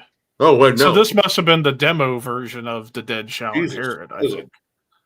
terrible album. Yeah, Hunter, why not add this to that list and torture me more? Holy shit! Because the OG cover, I mean, isn't that much better. The logo's a lot fucking better. Yeah, the Dead Shall Inherit is. Well, maybe that is a different one. I don't know. I think it was a demo version of Dead Shall Inherit. I think that was what it Let's see. was. Yeah, Dead Shall Inherit came out in '92, so maybe that's the demos. I don't know. I mean, if it's the same songs, it's probably still good. But God, terrible fucking. Yeah, the logo and the the fucking pan fluted fucking warmongering pan. I don't, dude. No, that is not a Baphomet. That just looks. I don't know. It doesn't look right. Mortification. I forget the name of this one, and I know That's this is self-titled. debut. I have it. Isn't this Christian death metal? Yep, a Christian Australian death thrash. Pretty fucking Death Thrash good. Grind. Yeah. Like Scrolls of the Megaloth, there's some killer songs on I've that been one. looking for that one. I have 3 of their albums, and it's hit or miss in the later years. Like they kind of get bit by the groove metal bug and kind of turned to more thrash. But like a lot of the earlier stuff, like there's some like legit gnarly death metal moments on there. It's like It's like they're kind of like Australian, like the Christian Australian equivalent of like Bull Thrower and Napalm Death, kind of. a little bit of Malevolent too, like just Little faster bit, and thrashier sections. They were good though. I mean, I would put that up at like honestly like Fantastic. I think that's a pretty fucking good album. Therion That's of their Darkness. best album. I don't like any other shit. Gorefest. That oh man, it's between that and False in terms of their best. I love that album. My Loss is great. That dude's vocals, that like low, it was like a bellow. I don't know. It had like insanely deep vocals. Benediction the Grand Leveler. Killer fucking album. Master on the Seventh Day. God Grave Master. God Grave Master. Honestly, that's probably my favorite Master album, at least out of all the ones I've collected. And then finally, Protector, Shedding of Oh. Skin. Perfection. Yeah, I love every second of that fucking album. I still need to get it. And Oh, the dude, first it's two on just CD. it's a riff fest, dude. It's so fucking like just fast and aggressive. Mhm. Well, there's the Golden Year. Obviously, there's a couple missing, like Broken Hope, Swamped and Gore's missing on here. Trying to remember what else in '91 that was missing on this list. Hmm.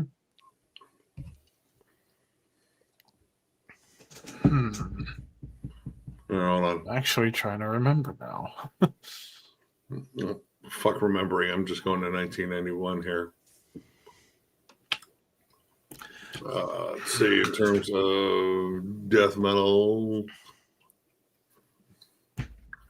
Well, yeah, Broken Up, Swamp and Gore.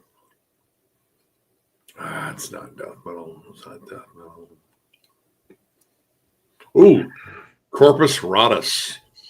Rituals of Silence was a Delaware-based death metal act. They're pretty fucking good. Oh man, I'm actually trying to remember if there was any that we Deceased was. the corpse. Mhm. Oh, Desecrator. that album's fucking awesome. Let's say.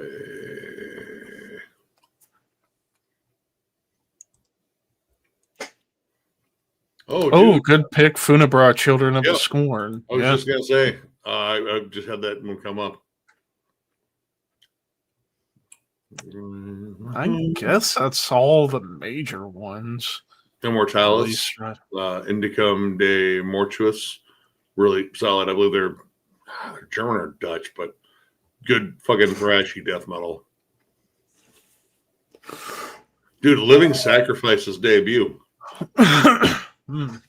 Loud Blast, Disincarnate. I thought Disincarnate was 93. It was 91. Here, I can double check.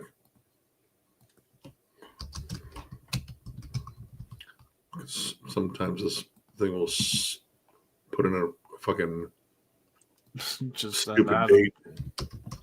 Yeah. Hmm. Mm-hmm. No, so it was 91.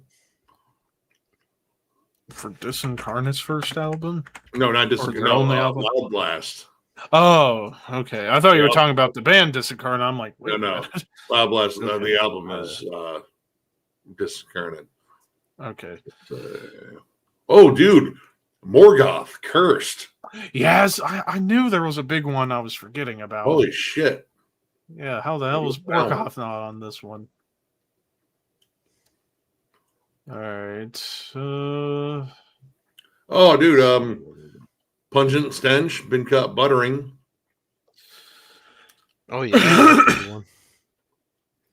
You know, that album cover everyone loves. Oh yeah. mhm. Let's see.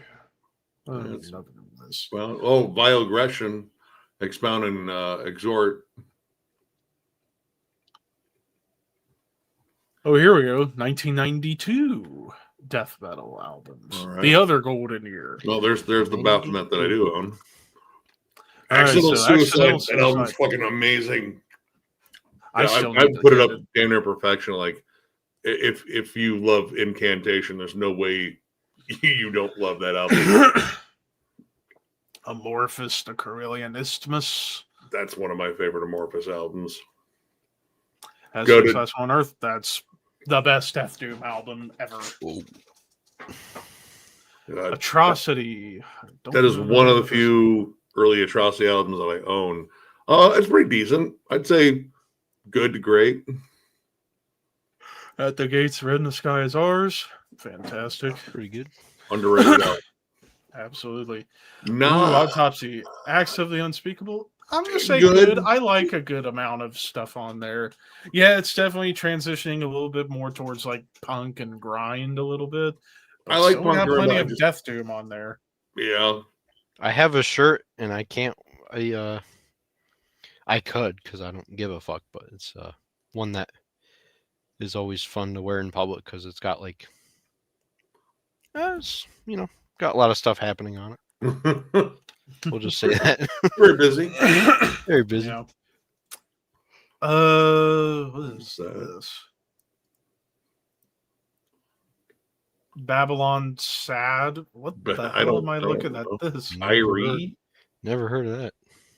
I Anyways, don't know. Baphomet, the Dead Shout and Herod. Love that album. Damn it all. What do we have here? Cemetery, an evil shade. of Oh, Grey. yeah, it's back when before they did like the weird goth metal that they do now. I've never heard that stuff, but I hear it's really good. I know that one, Cenotaph. That's the Mexican Cenotaph. That's it. That's a damn good album. I put it up at fantastic. I'm still not a huge fan of the production on it, but musically, damn good. Hey, is that Cenotex.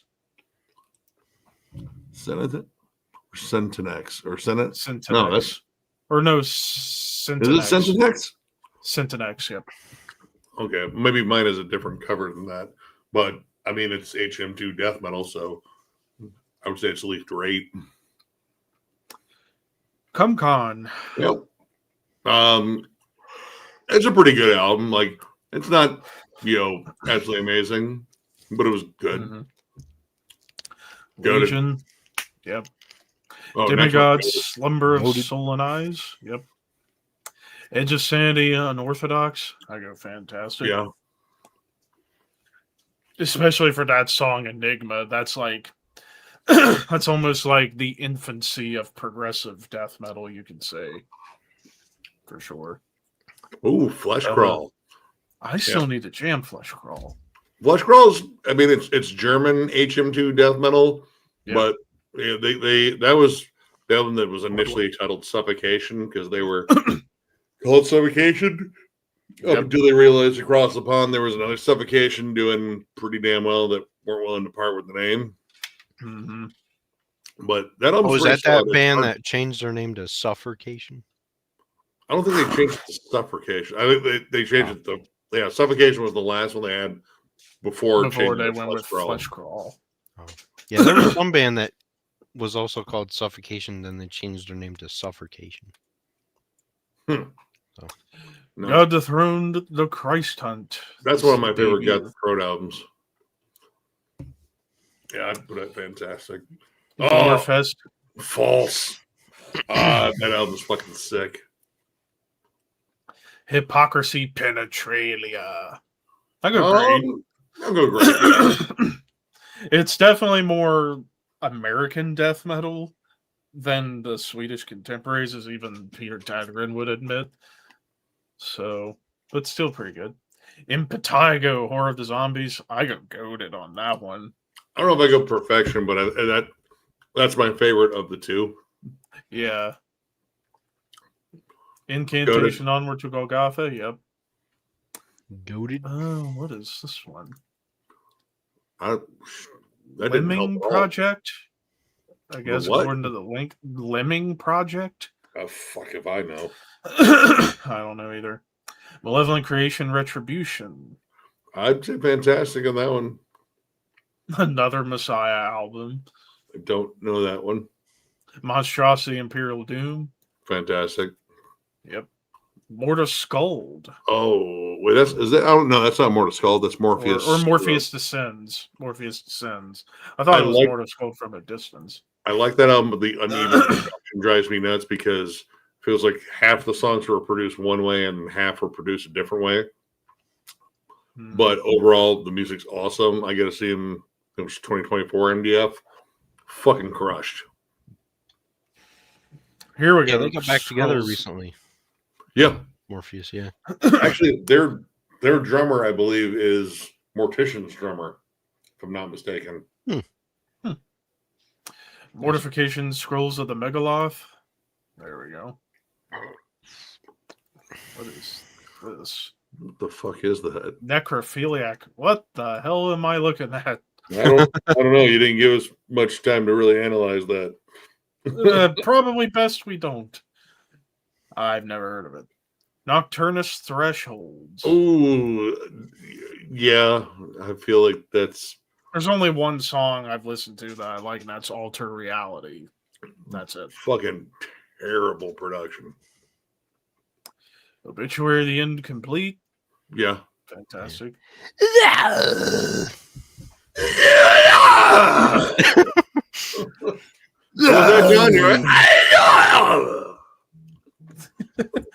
Order from Chaos. I don't know that one. And then Panthymonium, Dawn of Dreams. I've only listened to like snippets of that band. I need to dive further into it. It is a challenge for sure because it's really Dan Swano at his weirdest. So I still need to jam more Panthymonium. What do we have here? Polluted Inheritance with Ecocide. Heard of that band. I know Pertinence, that one. Immortal, member of Immortal Damnation. Say great, fantastic. I mean, it's honestly it's the best one I think they've released out of all the ones I have by them. Seance. Dude, that album's incredible. That's Swedish US death metal. Like they didn't want to sound like the HM2 crowd. They didn't want to sound Melodeath. So they decided to sound like Deicide. Sinister Across the Sticks. That's goated. Yeah. Same with Napalm Death, Yep. Utopia Banished. Vader Ultimate Incantation. I go fantastic. I'm going to rank Vader at some point next year, so I'll go more in depth about it. My issue with But I that one think is that's an Peter awesome hadn't debut. found his voice yet, and his voice is Yeah. his voice is incredible. He is the Dr. Claw of death metal. Of death metal, yeah. Vital Remains, Let Us Pray. That's goated in my mind. Yep. What is that? Furion. Let's see, what was this one? Oh, it's not the first album. I don't care. I think this was still, I think they were becoming more Death Doom at this point before Thaley came out, and then they became full-on pioneers of symphonic. I haven't heard it. Unleashed was this Shadows in the Deep. Yep. It's a big drop off from the first one. Cannibal Corpse 2 Goated. Mutilated, goated. Goated. Same with Bull Thrower, Fourth Crusade. That's Yeah, my favorite and Bull Thrower. well, at least for me, Grave too. Yeah. You will never see Harvard. Dude, gross fucking riffs all throughout that fucking album. Yeah. Was there any missing big from 92 that should have been on here now is the other question. That I can remember. Oh, Fear Factory, Soul of a New Machine. That is technically death metal. Yeah. Yeah. Industrial Death. Yeah. Yeah, it's pretty good. Let's see what else. We're not counting it. Oh, dude, Brutality. Screams of Anguish.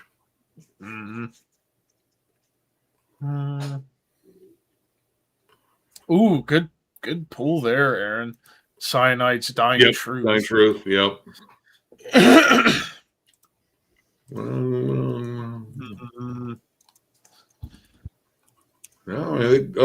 Depravity from Finland. Remasquerade, that EP. It is just an EP, though. Yeah. Same thing with Dismember, Pieces. Yeah. Carcass, Tools of the Trade. That's an EP. Damn it. Running a lot of EPs. Let's see. Fuck.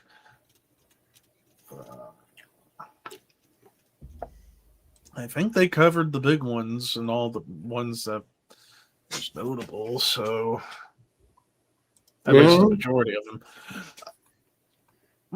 I guess you could technically say My Dying Bride, Turn Loose to Swans, being Death Doom could have been on here. Yeah. Same with Paradise Lost, Shades of God. Because that would be the last one until Maceration's debut. Yeah. Oh, dude, Living Sacrifice is non-existent. I mean, I would say Death Thrash at least. Yeah. Let's see what else we got for a list. Let's take a look at 2002 death metal. All right, we got a pretty hefty list. So we got Necrophobic Blood Hymns. That was pretty badass. I still need to get a copy of it. Disgorge. I forget the name of this one. Is this Consume the Forsaken? Don't know that one. Josh? I've probably heard a couple songs off it. I mean, it's good, brutal death metal. So Impaled Mondo Medicale. I'm saying fantastic. Hate Eternal, King of All Kings. I put it amazing or fantastic, yeah. Powers that be. Yeah. Insomnium. I don't think I haven't listened to jammed that this one. I haven't jammed the old Insomnium. Ghoul. That album's fun. It's gloriously stupid. Cattle Decapitation to Serve Man. I still like the earlier shit. Good. It's good. Yeah, I'd say good. Here's your album for Cataclysm, Shadows and Dust. That's one of my albums. Actually, I prefer the one with Crippled and Broken on it. But that's a damn good album. And it's fun to fucking revisit every now and then. All right, Behemoths, Zoskia Cultus. I go fantastic. Yeah, I go fantastic. Like I think that's kind of the start of the. Oh no, that's after Thelma or Thelema. Yeah. Yeah, Thelema was kind of the start of like the death metal era for me. Yeah. That album works out too.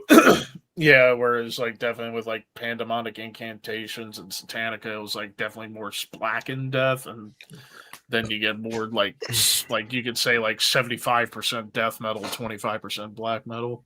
Yeah. Hypocrisy Catch 22. Oh, it's okay. Yeah. Bloodbath Resurrection for Carnage, that's goated. Yep. Kalma.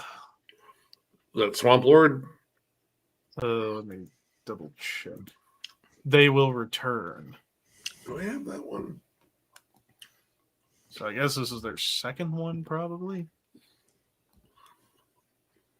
Anyways, Incantation Blasphemy. Still think it's good. Yeah, it's good. Yeah, it's good. Just weird production. Is this God was created by Vehemence? Yep. I still need to jam this one. Dude, that is like one of the best like brutal melodeath. I guess if that's a thing, that's what that is. It's up there with Indecimalism. Mm-hmm. Is this Malevolent Creation? Yep. Yep. The Will to Kill. It was okay. Like, it's fast, it's aggressive. It's not terrible.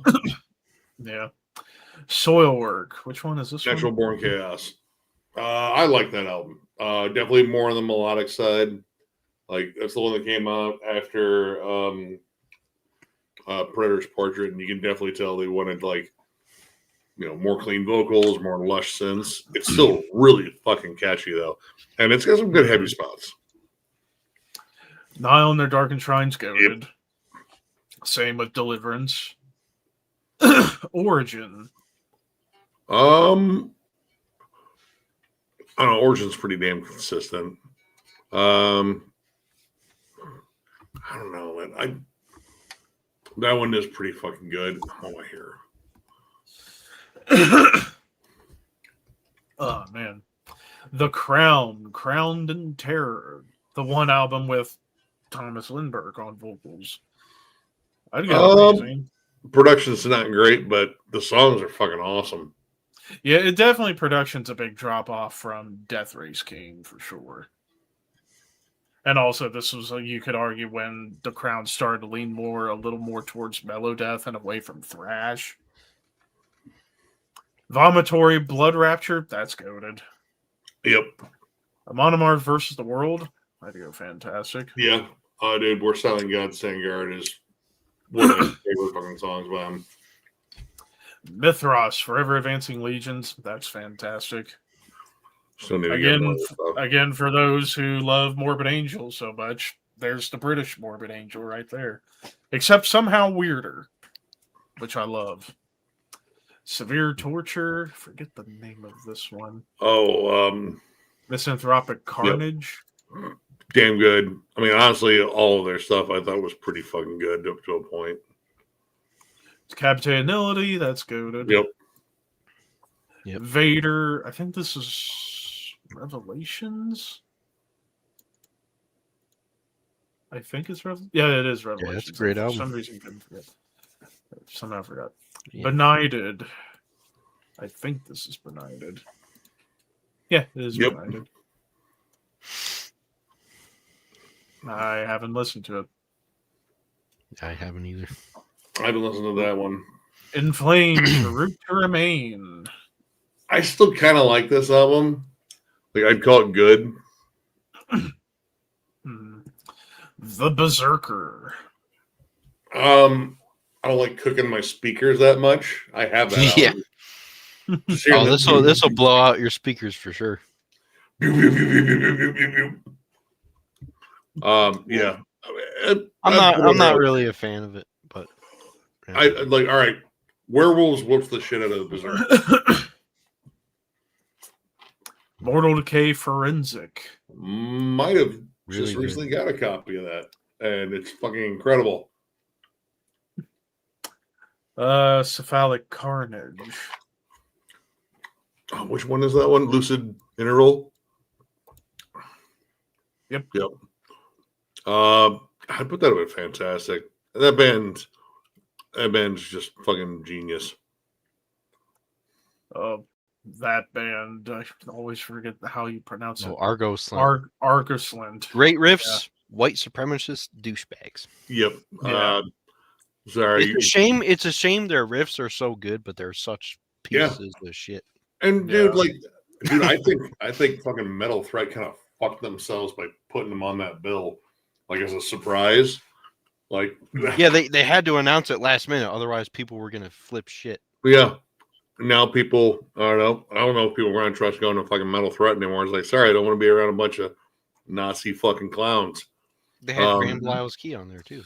Yeah, that's the only. I own an album by that band. I didn't know who they were. I picked it up as a random pickup. Be like, oh shit. Yeah.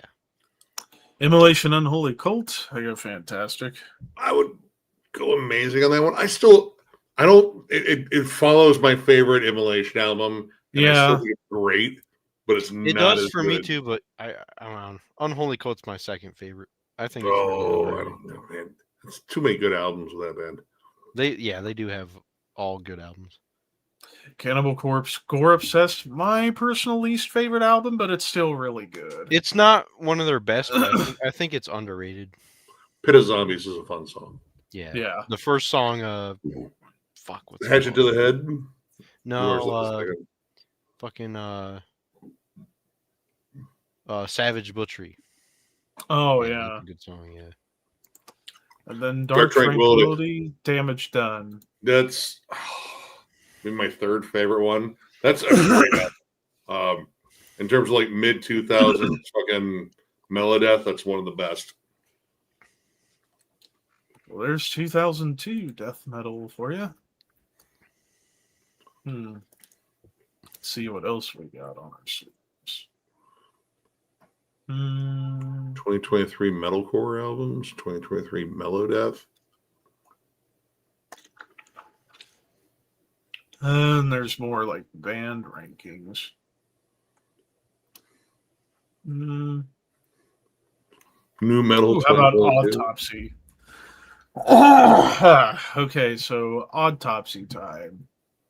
So kicking off Severed Survival, that's obviously good. Goated. Same with Mental Funeral. Acts of the Unspeakable. I'll go see. The Don't even have Yep. to talk about shit fun. Where is? Oh, here we go. Macabre Eternal. honestly, that's A for me. I love that album. Headless Ritual. B, and kind of the same with Hacksaws and Tourniquets. I thought that was just like they were good albums. These last two though are S Yep. tier. Yeah, I these think last they're- two are they're- great. Really good. Their last one, honestly, you can make an argument. It could be one of their best albums. Period. Yeah, Yeah. absolutely. That was a little too. Yeah, that was a little too. How about Suffocation albums? I think I if think I they saw it. had a list, I think if they had a list, I think I already did mine. Yeah, Oh, right okay. here. Let's So this say is what I put. Pierce should be the top one. Just saying, the album is perfect. I think Um, Souls to Deny is really underrated. That's in my top 5. I don't like the production that much, but there's an album on here I don't like. But Yeah. The new I album, do the think- new album is really good. yeah. Again, I'm still not a fan of Christian's production though, It is a little too clean. Yeah. and dry. Yeah. Yeah. Yeah, no, it's pretty close to where I had him. I might have Pinnacle up a little bit higher. I don't know, like the new one I would put up in a higher tier. I don't know if I like it more than the self-titled though, because the self-titled is just The self-titled whoops ass. Bind, It's Torture, just a Kill, gut stomper. Entrails of You. yep, Fucking hell. BTK. Boy, Torture, Kill. Yep. I've been featured in a course. History Channel commercial. Yeah. Oh yeah, and here's what I did with Obscura. Yeah, wait, do they have the first one? Yeah, it's got the reissue. Oh, okay, that's better the cover. reissue cover I have. Same. Yeah, that's about. I don't know. I might actually have Diluvium up a little bit higher. That might be a Perfection tier 1. I really like that album. Motherfucker. Man. That was bad. Always this late when it happens. What else did I do? Oh, yeah, here was what I did with Sodom. Yeah, I would put what the fuck is the name of the one with the bird cover? I'd put that one down near the list. Get what you paid for, or get what you asked for. Get what you deserve. There it is. I don't I like that album. I like it. It's and I would have the Motorhead self-titled album. up higher. I would too, but I'm not a fan of the production on it. Oh, dude! Which City that of was the God reason why. and That Bibles was the and reason Guns. why. That was the reason why the album was delayed so many times, because they kept having to change producers until they went with old guitarist Andy Brings, and even at that, it still didn't sound that good. I mean, the songs are awesome, but the production, that might be one of my least favorite productions. I of their mean, you career. still have That's by Cruelty up there pretty high, and that's not great production at all. No, War and but Peace is- I like the songs a lot on there. Let's see. I might have Code Red up a little bit higher too.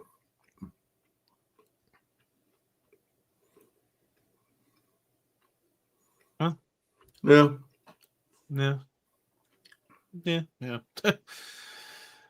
But or wait, the new album was on there. I forgot if he added the new one on there. Other list that I do, and we can go over. Oh yeah, Celtic Frost. This one was really easy. Yep. That's it. That's it right there. Although I think I'm putting Vanity Nemesis a little higher, just because I have such a soft spot for that one. That one does have some cool stuff. I do like that album. I mean, dude, Into the Pandemonium, the vinegar stroke moaning. Oh. I personally don't mind them because the songs, I think, on the album were great. Oh, dude. Like Sanctum, Rex Irae, Kerosene to Oblivion, Babylon Fell. Those are all fantastic songs. And then what was another list I did? Oh yeah, Nile. Oh Good no, job. they fucked it up. They fucked it up with that was the one fuck up where it was supposed to be Flesh God, but for some reason it was not. Yeah, here's Nile. Yeah. Perfect. I don't know if I'm not the biggest fan of Ithophalic. It's been a while since I listened to that one though. Because I might actually have Black Seeds of Vengeance over that one. But those top two, I mean, honestly, you could almost argue the new one is up near the perfection mark. It is pretty good. All right, and then I'm certain I did. Oh yeah, and then Opeth. Pale Communions should be lower. No, it should not. It's fucking boring, dude. It's the most boring, dude. It is Opeth's fucking elevator music. I prefer it over Heritage, and I still like At Heritage. least has some decent songs now. There's like Voice of Treason, and that's about it. In terms of the songs played live, Cusp of Eternity is pretty good. And I personally like Eternal Rains Will Come. And what was the last song? I forgot the name of the last song. Two Metal Archives I go. What the fuck was the name of the last song? Because I actually thought that was maybe my favorite. Faith and Others. Gently on the snare drum. Faith and Others. I really like that song. That song I feel like could have been on Watershed as like a softer track to be in between like two heavy tracks. But yeah. I mean I have Deliverance higher. Watershed, that one, that's still for me the GOAT. Yeah, that's the main thing is Pelican Bean is just a boring album. New one I would put up, I would say like pretty close to where you're at. Yeah, like I was torn because I really obviously grew to it's like been a while. Big Cloud of Venom though. Yeah, me too. Okay, and then I'm pretty certain I did another one. That might have been it. Or wait a minute. We'll find something. Hold on, wait. 2002 new metal. Let's do it. Oh God. Let's do it for Sam Rivers. Come on, Okay. man. Yeah, man. All right, go ahead. You guys Hold up. I got it. Oh shit. He got a rep. He got There a we rep.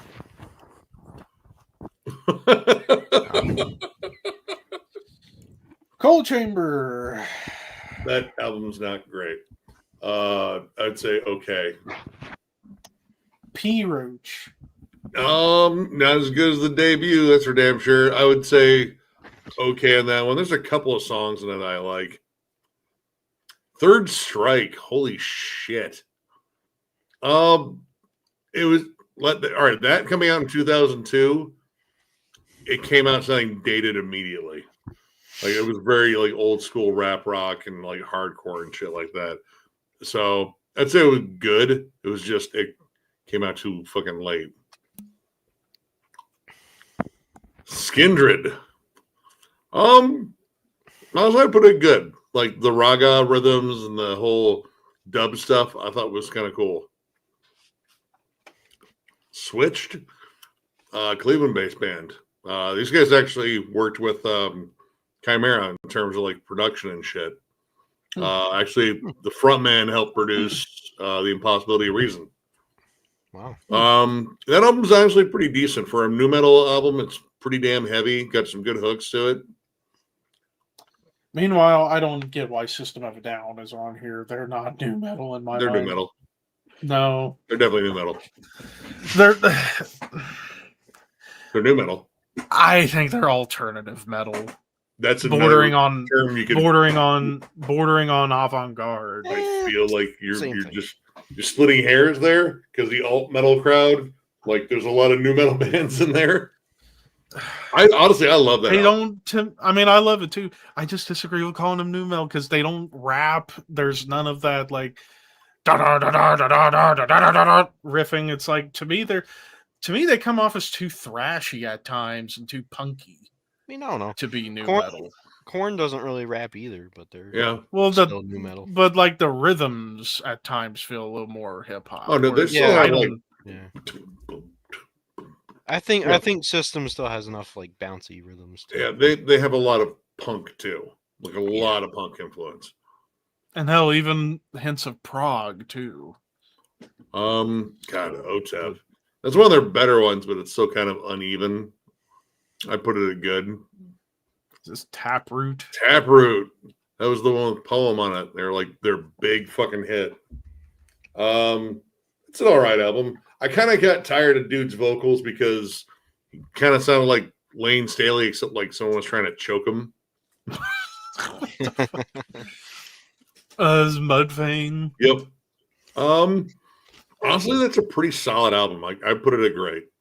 It's not Yeah, I remember- nearly as good as LD50. I think I only remember one track off of it, Not Falling, Yep. and I liked that song quite a bit. Ugh. Disturbed to Believe. We'll just say bad. Nah. Like it's not. There's only a good. couple songs I didn't. It's so fucking basic, even for the style. Non-point. Non-point. Honestly, I didn't I always mind had a bit of a soft spot for non-point songs here and there. Like, actually, my personal favorite non-point song wasn't even on an album of theirs. It was on a video game soundtrack. The song, what was it? Cross the Line. That was my personal favorite non-point song because that's almost borderline thrash metal because there's a lot of thrashy rhythms on there. And it was on the stereotypical new metal tone. yeah. Okay. I remember. I think I only remember. I'll go good. I like that one. Yeah, because I remember. I think the big song I remember off of it was "Circles," and I really liked that song. Which that was kind of the basis for the song "Across the Line," which that ended up on the NASCAR Thunder 04 soundtrack, and perfect song for that game. And like I said, that song's almost thrash metal. What is this? A Linkin Park EP? Oh, that's a remix album. That's Reclamation. Uh, I put it okay. Like that one's just extra. Yeah. what is Soulfly. Soulfly. Oh, this Three. is Soulfly. Oh, it's got some pretty good songs. Like that's where honestly they started to kind of abandon new metal a bit. Just sticking to groove metal. Yeah, it was more groove metal. Like the guitar tone didn't feel like the Ross Robinson tone. Mm-hmm. Down the Sun. Honestly, in terms of like new metal's heaviest albums, that's up there. I think honestly that album's pretty fantastic. It's kind of twisted and dark. There were guys that I believe like knew Slipknot, but none of the members carried over into Slipknot. A lot of twisted atmosphere, a lot of sick riffs. Yeah, Crazy Town Bottom. Bad. 5.0. That band was pretty interesting, like kind of unconventional. A lot of their style, like there's a lot of stuff that is kind of similar, like Faith No More, Fear Factory. They didn't pull from like the bands you'd think they'd pull from. Like they didn't sound like Korn, they didn't sound like fucking Slipknot or Cold Chamber or Disturbed. They kind of had their own thing going, but it only lasted one album. And I would say it was good.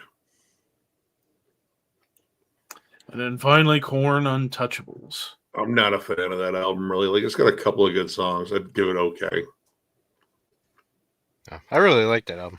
To be honest. That's where my corndom, my fandom started to get, like, questions. Like, I don't know if I'm going to... One of the ones we got here.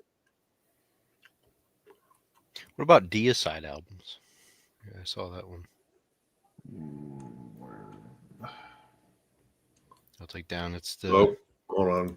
Yeah, there it is. The AI slop. I gotta dip out for a second. Alrighty. And I got dip for a moment too. Oh shit! All right. What's going on here?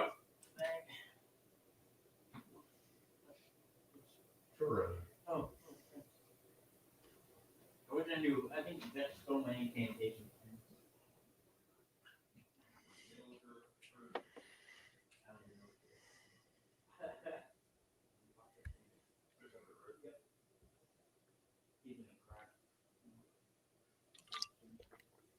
Well, what's going on, guys?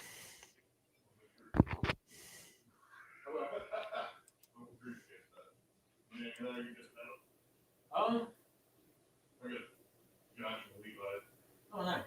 We're doing the tier list. Oh, nice. Things. Nice. Probably I'm exhausted. I'm about to fall asleep. It's been a very long day. See you tomorrow? Yep. All right. I'm almost back on eating. So All those things fitting better? fitting better and it's hurting less. Like even in the front, like it's still slow going. But today I had French fries and You got Jam and John? cookie. So Yep.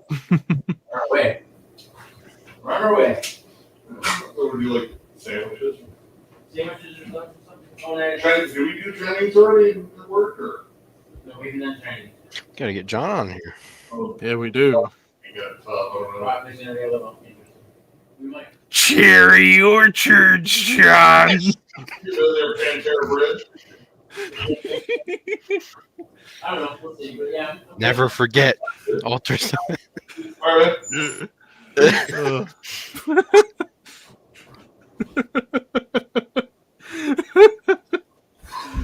He'll never escape those. Hey, We heard you? Gotta get John, Chairman John's. get John on here, man. No, he's saying he's gassed from fucking work. Oh, okay. Nah. You know, he said like the teeth are finally starting to not hurt. Yeah. So he's starting to adjust. We were actually talking about stuff he could eat now. Mm-hmm. Yeah, I noticed that in the reviews. Yeah. Yeah, he got like massive because he had one of his incisors was broken, and it was like, I got a dead tooth, and it's just caused me immense pain. It was like, well, he's got hyperdontia, like he grows extra teeth. Oh shit. So, he went in the dentist, and they said, like, listen, you're gonna have to get all these pulled. So they did the top row, and like honestly, I mean, once it heals up and he gets to like form-fitting dentures, he'll be fine. It's just he has to get to that point. Yeah, But they're gonna have to do the bottom ones too. Yeah, that was the same thing that happened with my dad, and he just recently got new dentures. That's what happened with Lonnie. Classy Lonnie has full dentures now. He took a whole break in terms of like learning how to talk and shit like that, because that's one of the things Noonan's learning too is I was like, yeah, I got to learn how to enunciate stuff different because I got a totally different grill. Mm-hmm. But yeah, yeah, good thing. I mean, I still remember I said from a distance, he kind of looked like a Who from The Cringe from a distance. Well, he was the set before he had, like, he was afraid they looked crooked. I was like, I don't know. They're like, just remember, your mouth is swollen. Like, you went some rounds. Mm-hmm. All right, so deicide. Well, we're going deicide. Perfection. And yeah, perfection. Yep. Once Upon the Cross. I'll go What's fantastic. up on the cross?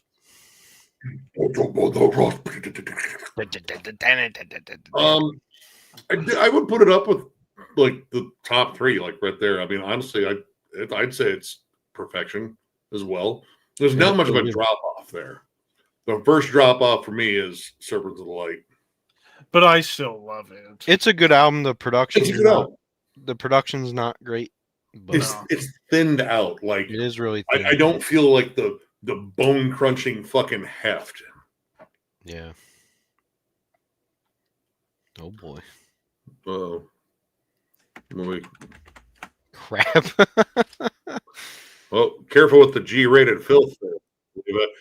You're calling it crap? Holy hell. What in the heck? Darn tootin'. Croc! Anyways, Scars of the Crucifix. I still think it's good. It's good. Yeah. That one, Stench of Redemption. fantastic or perfection. I love that album. It is I unreal. personally prefer it over Once Upon the Cross.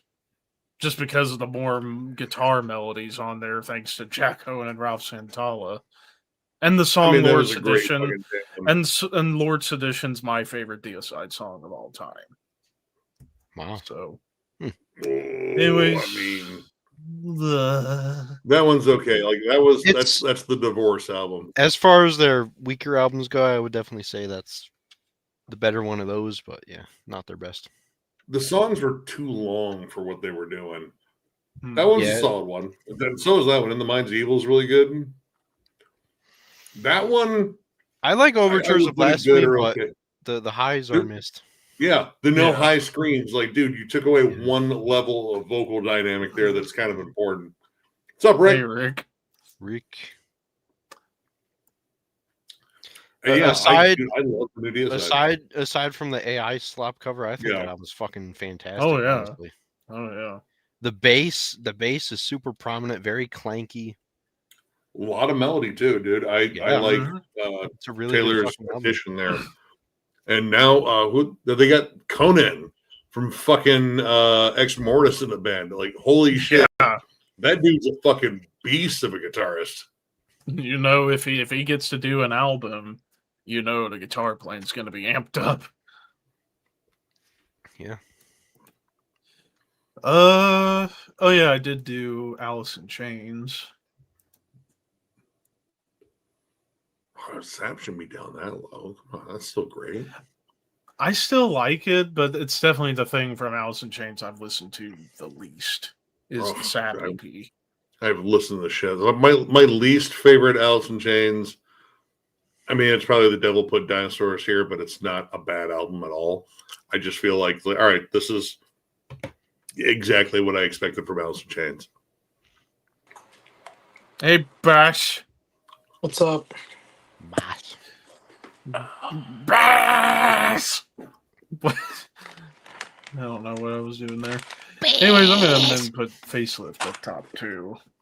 Dude, Facelift, Black those Gives two Way to albums, Blue. yeah, I agree.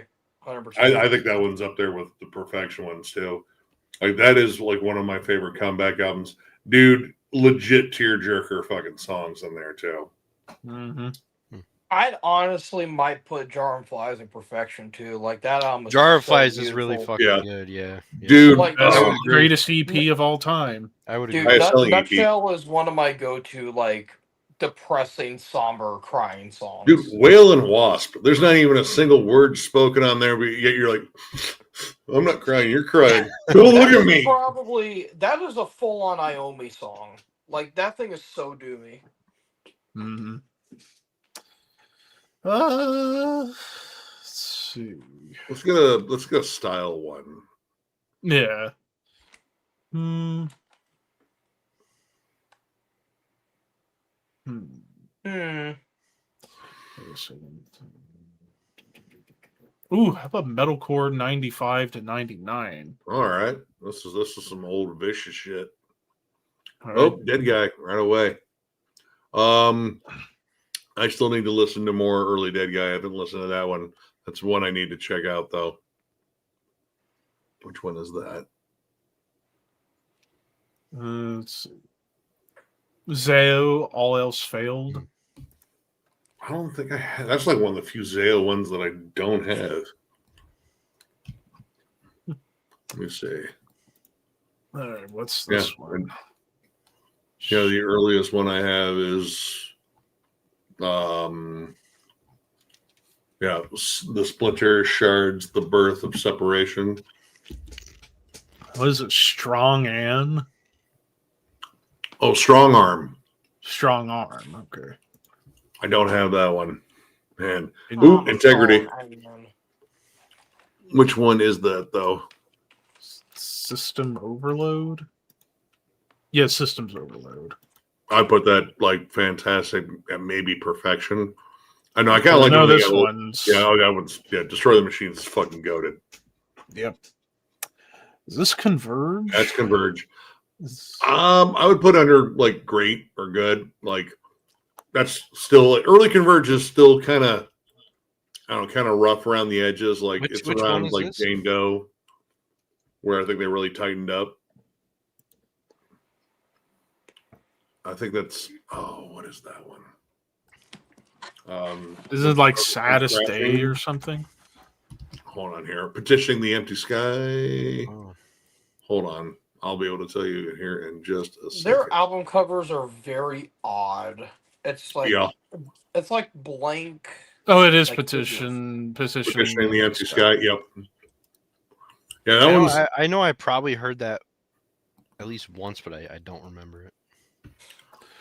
Earth Crisis is Gomorrah Season Ends. fantastic. It's not as good as the debut, but it's still damn good. That's where Carl started changing around his voice a little bit. Mm-hmm. Integrity. Next Integrity. That one is legit fucking awesome. Like that's one of their best. Holy shit, Vision of the Distorter.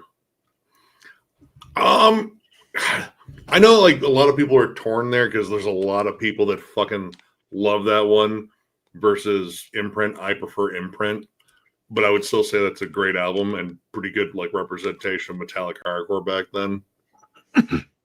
Coalesce. I'd say great still. Again, I like their later stuff more. Which one is this that? one? Integrity Seasons.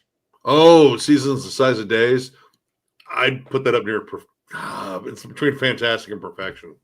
That's really started getting like darker and creepier. Zao again. Yep, I have that one.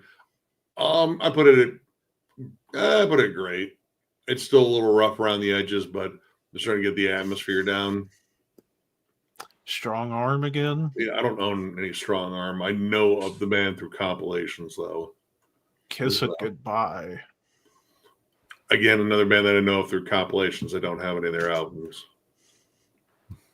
All right, and then what is this one? Living Sacrifice Reborn. Ooh, that's really changed over to metalcore because before they were kind of death thrash. That's a pretty good album though. Like I'd say good. What is this one? Aftershock. Oh, this is who the fuck was in Aftershock? Was it Adam D from Killswitch? Was he Yeah, in I that? think so. Yeah. I'm pretty Because sure. because I remember like most of the members of Killswitch when they formed were members of Aftershock And and Overcast. Overcast. And Overcast. Yeah. Yeah, Mike D was in Overcast. Mhm. I've never listened to that one. Oh, Shai Hulud though. That's a They fucking still damn need to good jam album. this band. They're really they're very melodic and distant, but I mean they're crunchy and fucking heavy too. Which one is that? Disembodied. I don't think I've ever listened to that one. Snapcase. Goated top. I love that album. I think it's one of the most unique hardcore albums ever. Was Will Haven really El quick, Diablo. was Oh. after? Go ahead. Oh no, that one I put under good. Like I think that band got better as they went on. What were you gonna say? Say balls? I was gonna say for Aftershock, Adam D was part of that band. Was his brother Toby in the band too? There's a guy named Toby. He was a vocalist. I don't know. And after I the feel band broke up, they went on to do Killswitch and Child's Fall. Yeah. Yeah. And I felt like there was Joel from Killswitch was in the band too. Yeah. There we go. I knew there were two Structure? guys from Killswitch in that. Yeah. Yeah, I figured there were at least two members in there at the time, but No, Tom Gnomes or Gomes. He was a drummer too. Gnomes. Gomez. Shadows Fall, Somber Eyes in the Sky. It's not great. It not great. had Phil Yeah. Labonte on it. Yeah, his cleans in particular are pretty fucking rough. ugh. Or as Nick would say, it's like one of those guys with a bullet going up on stage for karaoke night. You know, my wife says I sound just like Sammy Hagar. I'm like, yeah, I know. gonna come there and sing Can't Drive 55. I fucked your wife and she didn't say that about you. What the hell did he say? I said you sound just like Sammy Hagar. Yeah, throw it up there. Throw it up there. We know where that belongs. Probably my personal favorite out of all. Before Dishonor, as soon as I heard that song, I was like, dude, this is fucking putting me in a headlock. Dude, Last Breath. Yep. Yes. But fucking Betrayed by Life. Yeah. Dude, that whole album. Yeah. I mean, dude, Perseverance still might beat it though. I don't know. It's so tough between those two. All right, that's where sales started getting good. I put that at fantastic. Breed the Killers. Okay. I like that album, but I don't like Carl's vocals on that one at all. Like that's where he just kind of everything was blah, blah, blah, blah, blah, blah. And I was like, dude, come on. He had better vocals on the first album than he did on some of the later ones.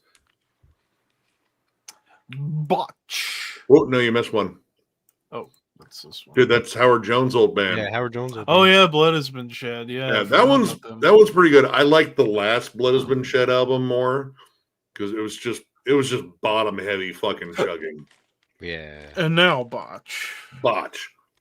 That one, it's not as good as well, I'm sure the other one's probably on here.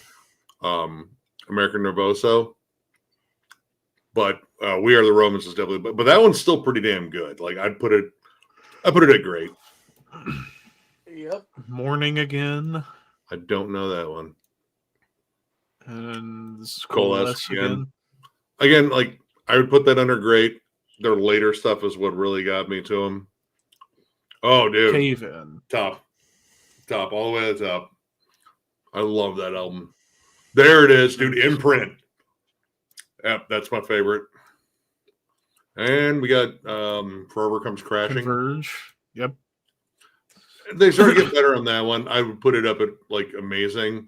Yeah, I would say Jane it's better Doe's than Petitioning Which one? or the other Converge one we just ranked. It's better Yeah, than. he said yeah, that one's better than improvement. petitioning. Yeah. What is this one? God forbid. God forbid. Oh yeah, dude, Reject the Sickness. Shit, man, it's been forever since I've listened to that one.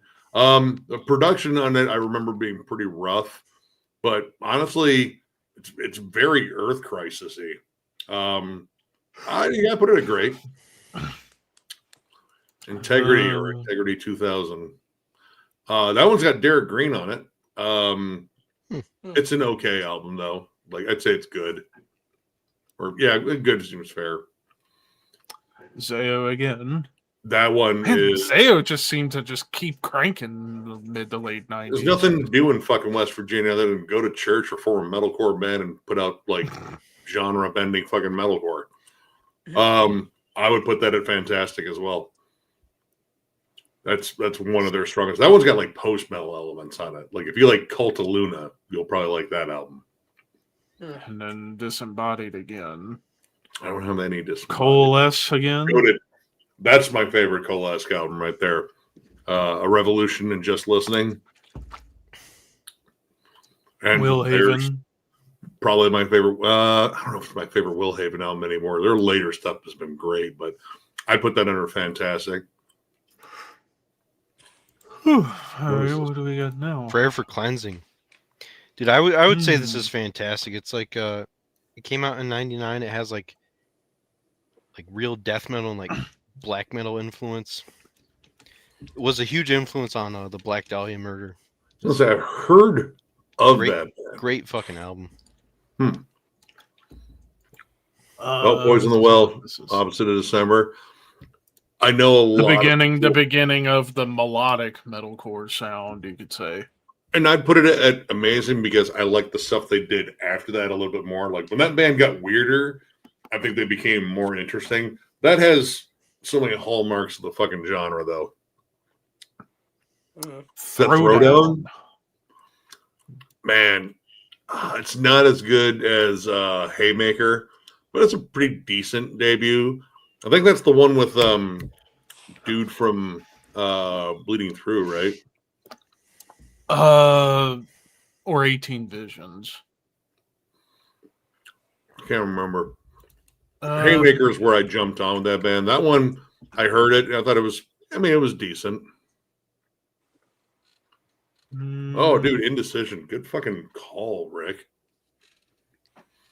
Oh yeah. Brandon was on this one on the guitar. Yeah, that one was all right. Which is this one? Where was it? Yeah, for There it is. Throwdown, David Peters. He was the. It's guitarist. Aftershock again. I gotta check out that stuff. Under Oath. I don't know that Under Oath album. Let me double check, make sure what it is. Oh, Act of. I think it was Jeebus? Act of Sacrifice. Hang on, let me look. Act of Depression. That's what it was, and that was with Act who was of it? God? The No. color scheme is similar. I think they're on different ends of the Remember, it was spectrum, man. Same color scheme. It was with Dallas Taylor. Yeah. Yep. He was on the first. This two was then. this was back when they had more like kind of death metal, Almost black death metal, influence black a little. metal, yeah. I liked Dallas in Earth that Cleansing. Maylene and the Sons of Disaster band more. Yeah. Him's what was that album called? Fucking Burial. Oh, something. God damn it! Groundbreaking Ceremony. Yep. There it is. Yeah, not great. That's like the worst thing they ever put out. But they got a lot better. There it is. Yep. That one goes to What the top. is this one? We are the Romans. Botch. Oh, Like yeah, that's from like Botch. the mathcore album in a lot of ways, I guess. What is this? Is this the Contortionist? No. This day forward, holy shit. I have one album by them, but it's not that one. And it was okay. Kind of bordered more on the emo side, the melodic side. Was that a cephalopod on the album cover? What the hell was that? It looked like Hopes Fall. a Nautilus. Ah, Hopes Fall? that was- I don't have that Hopes Fall. I liked Hopes Fall though. They were a little bit more alternative ish. All right, what is this? Vision of Vision of- Disorder. Yeah, that's a B-sides collection. Hmm. I mean, it's still good. And then finally go to Calculating Calculating Infinity. Oh, yeah. Dillinger. Duty. Yep. No, that's a pretty good fucking collection there. Yeah. Definitely a lot of albums and bands I need to dig more into. Oh, dude. for sure. Snapcase progression through Unlearning. Dude, I think that band was just kind of ahead of the curve in terms of like hardcore, metalcore. They were doing a lot of different shit. I would check out Prayer for Cleansing. Definitely, they're fucking awesome. All right, I'm in the mood for one final list, and then I need to head to bed. Let's see what we got.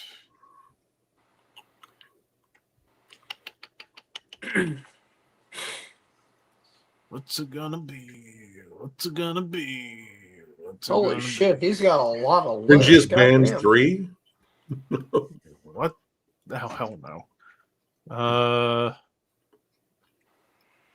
Let me go to the very bottom just to see.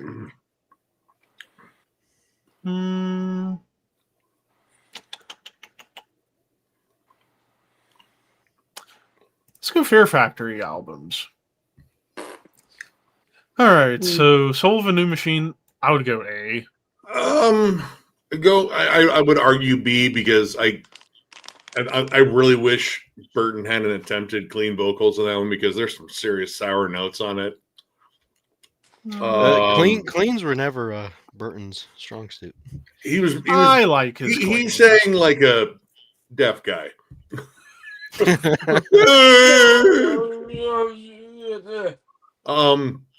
But that album, like being the lone death metal album, like fucking banger songs and dude, Scapegoat, yeah. Martyr. Yeah, Martyr's awesome. And then, of course, I love Burton's roars on there. Like we always talk about, he was like an American version of Barney and Dave Ingram. Yeah, no, it's exactly what he sounded like. Production of that stuff was also awesome on there too.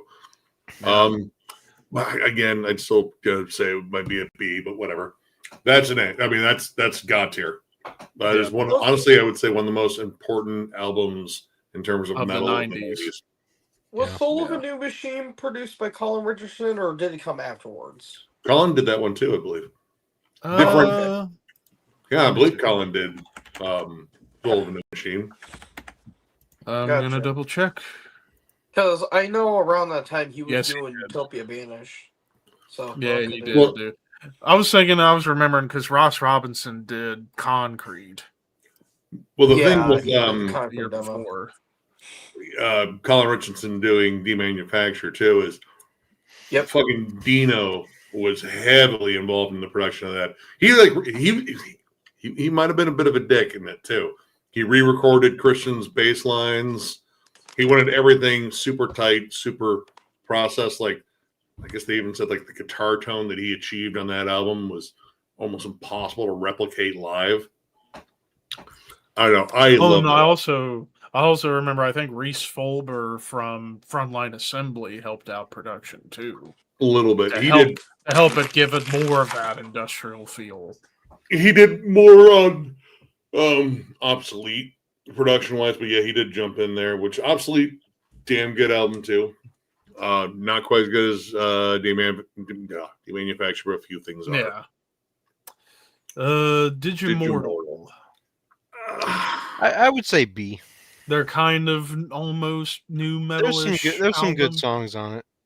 It's I not was about back to to say, fuck up. was that when they started to go a little bit new metalish? Oh Yeah. yeah. Oh yeah. Yeah. Yeah. Lynchpin's a fun song. I'll admit that. Bite Block, I think, is probably the best song on there. Acres of Skin is really good. Acres of Skin's pretty damn good. And honestly, the more ballady track, Dark Bodies, I think it's It's a a good fucking song. damn good song. Yeah, it's a good song. Yeah. Damage, good fucking song too. It's just I don't know. It felt like you could tell they kind of streamlined things. They were like, hey, let's get a little bit more mass appeal. Like the first time I heard Lynchpin, I was like, dude, this is like the most blatant fucking single I think they've ever written. Yeah.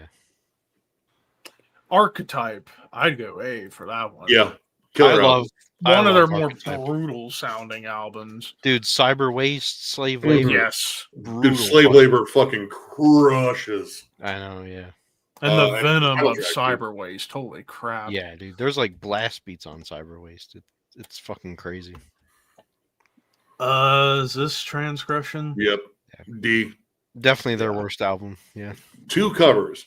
First off, they shouldn't be covering fucking U2 because they shouldn't be covering U2. Second off, the cover they did for Killing Joke was awesome. They did Millennium.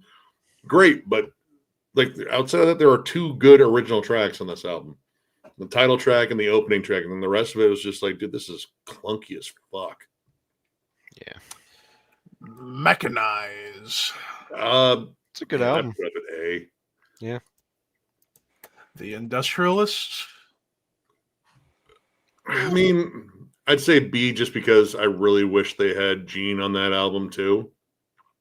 Hmm. I think they did redo it with Mike Heller, the drums at least, but yeah, they fucked Heller's a over. beast. No, yeah, he is, but they definitely fucked over Gene Hoglan with Well, he said he understood because like he has a rate in terms of what he charges for like being on there, and said they didn't have the money, and they said, hey, we're gonna go with the drum machine. I was like, hey, cool, all right. Oh, I didn't know that. Because I think Was wasn't that Gene- around the? I think that was around the same time when he was going back into Testament too. Yeah, I was about to say, wasn't he going to go back in the Testament at that point? Yeah, I think he was about ready to do Dark Roots of Earth at the point too. I might be right. Genexus. I haven't gone back and listened to that one in a while, but I thought it was good. Like B's fair. And I then think finally, that the last album one, was Aggression Continuum. I loved Aggression Continuum. It's a really good album, yeah. It was a perfect send off for Burton for sure. Yeah. Shouldn't have been a send off. It shouldn't have been though. Yeah, he should still be there. Dude, It'll be interesting to see the album they do with their new vocalist. I've heard Yeah. a couple I'm gonna give it a tracks, chance. and they sounded all right. I need to get into more Fear Factory though, but no, I just think personally, I think Burton was just tired of like the legal bullshit, and he just wanted to get out of it. He's like, dude, I just want to sing. I want to do metal. Just let me do it. So Yeah. I guess you can't really blame him because the whole thing with him and Dino and all that shit. So I guess you could see it from both sides. He just didn't want to spend because they'd spent like the last 3 years in fucking courtrooms and shit, Yeah. battling each other. Mhm. That shit probably starts to weigh on you after a while. Like, you know what? Fuck it. Take the band. Don't ever call me again. Yeah. Yeah. Well, I think we're gonna conclude the stream on that note. So yeah, fun nearly 3 hours more than I was thinking I was gonna do. But yeah, this is probably gonna be the last stream I'm doing for a few weeks because Sunday is when I leave for 2 weeks on my beach trip, and hopefully I get some good shit. And then I'll probably But do shit, I Mom. might do a surprise stream off of my phone, maybe while I'm down there, maybe for a night. But we'll see. But anyways, thank you, Nick, Boss, and Josh for joining me tonight. Horns High Dreams Wed, motherfuckers. Titties. Good job.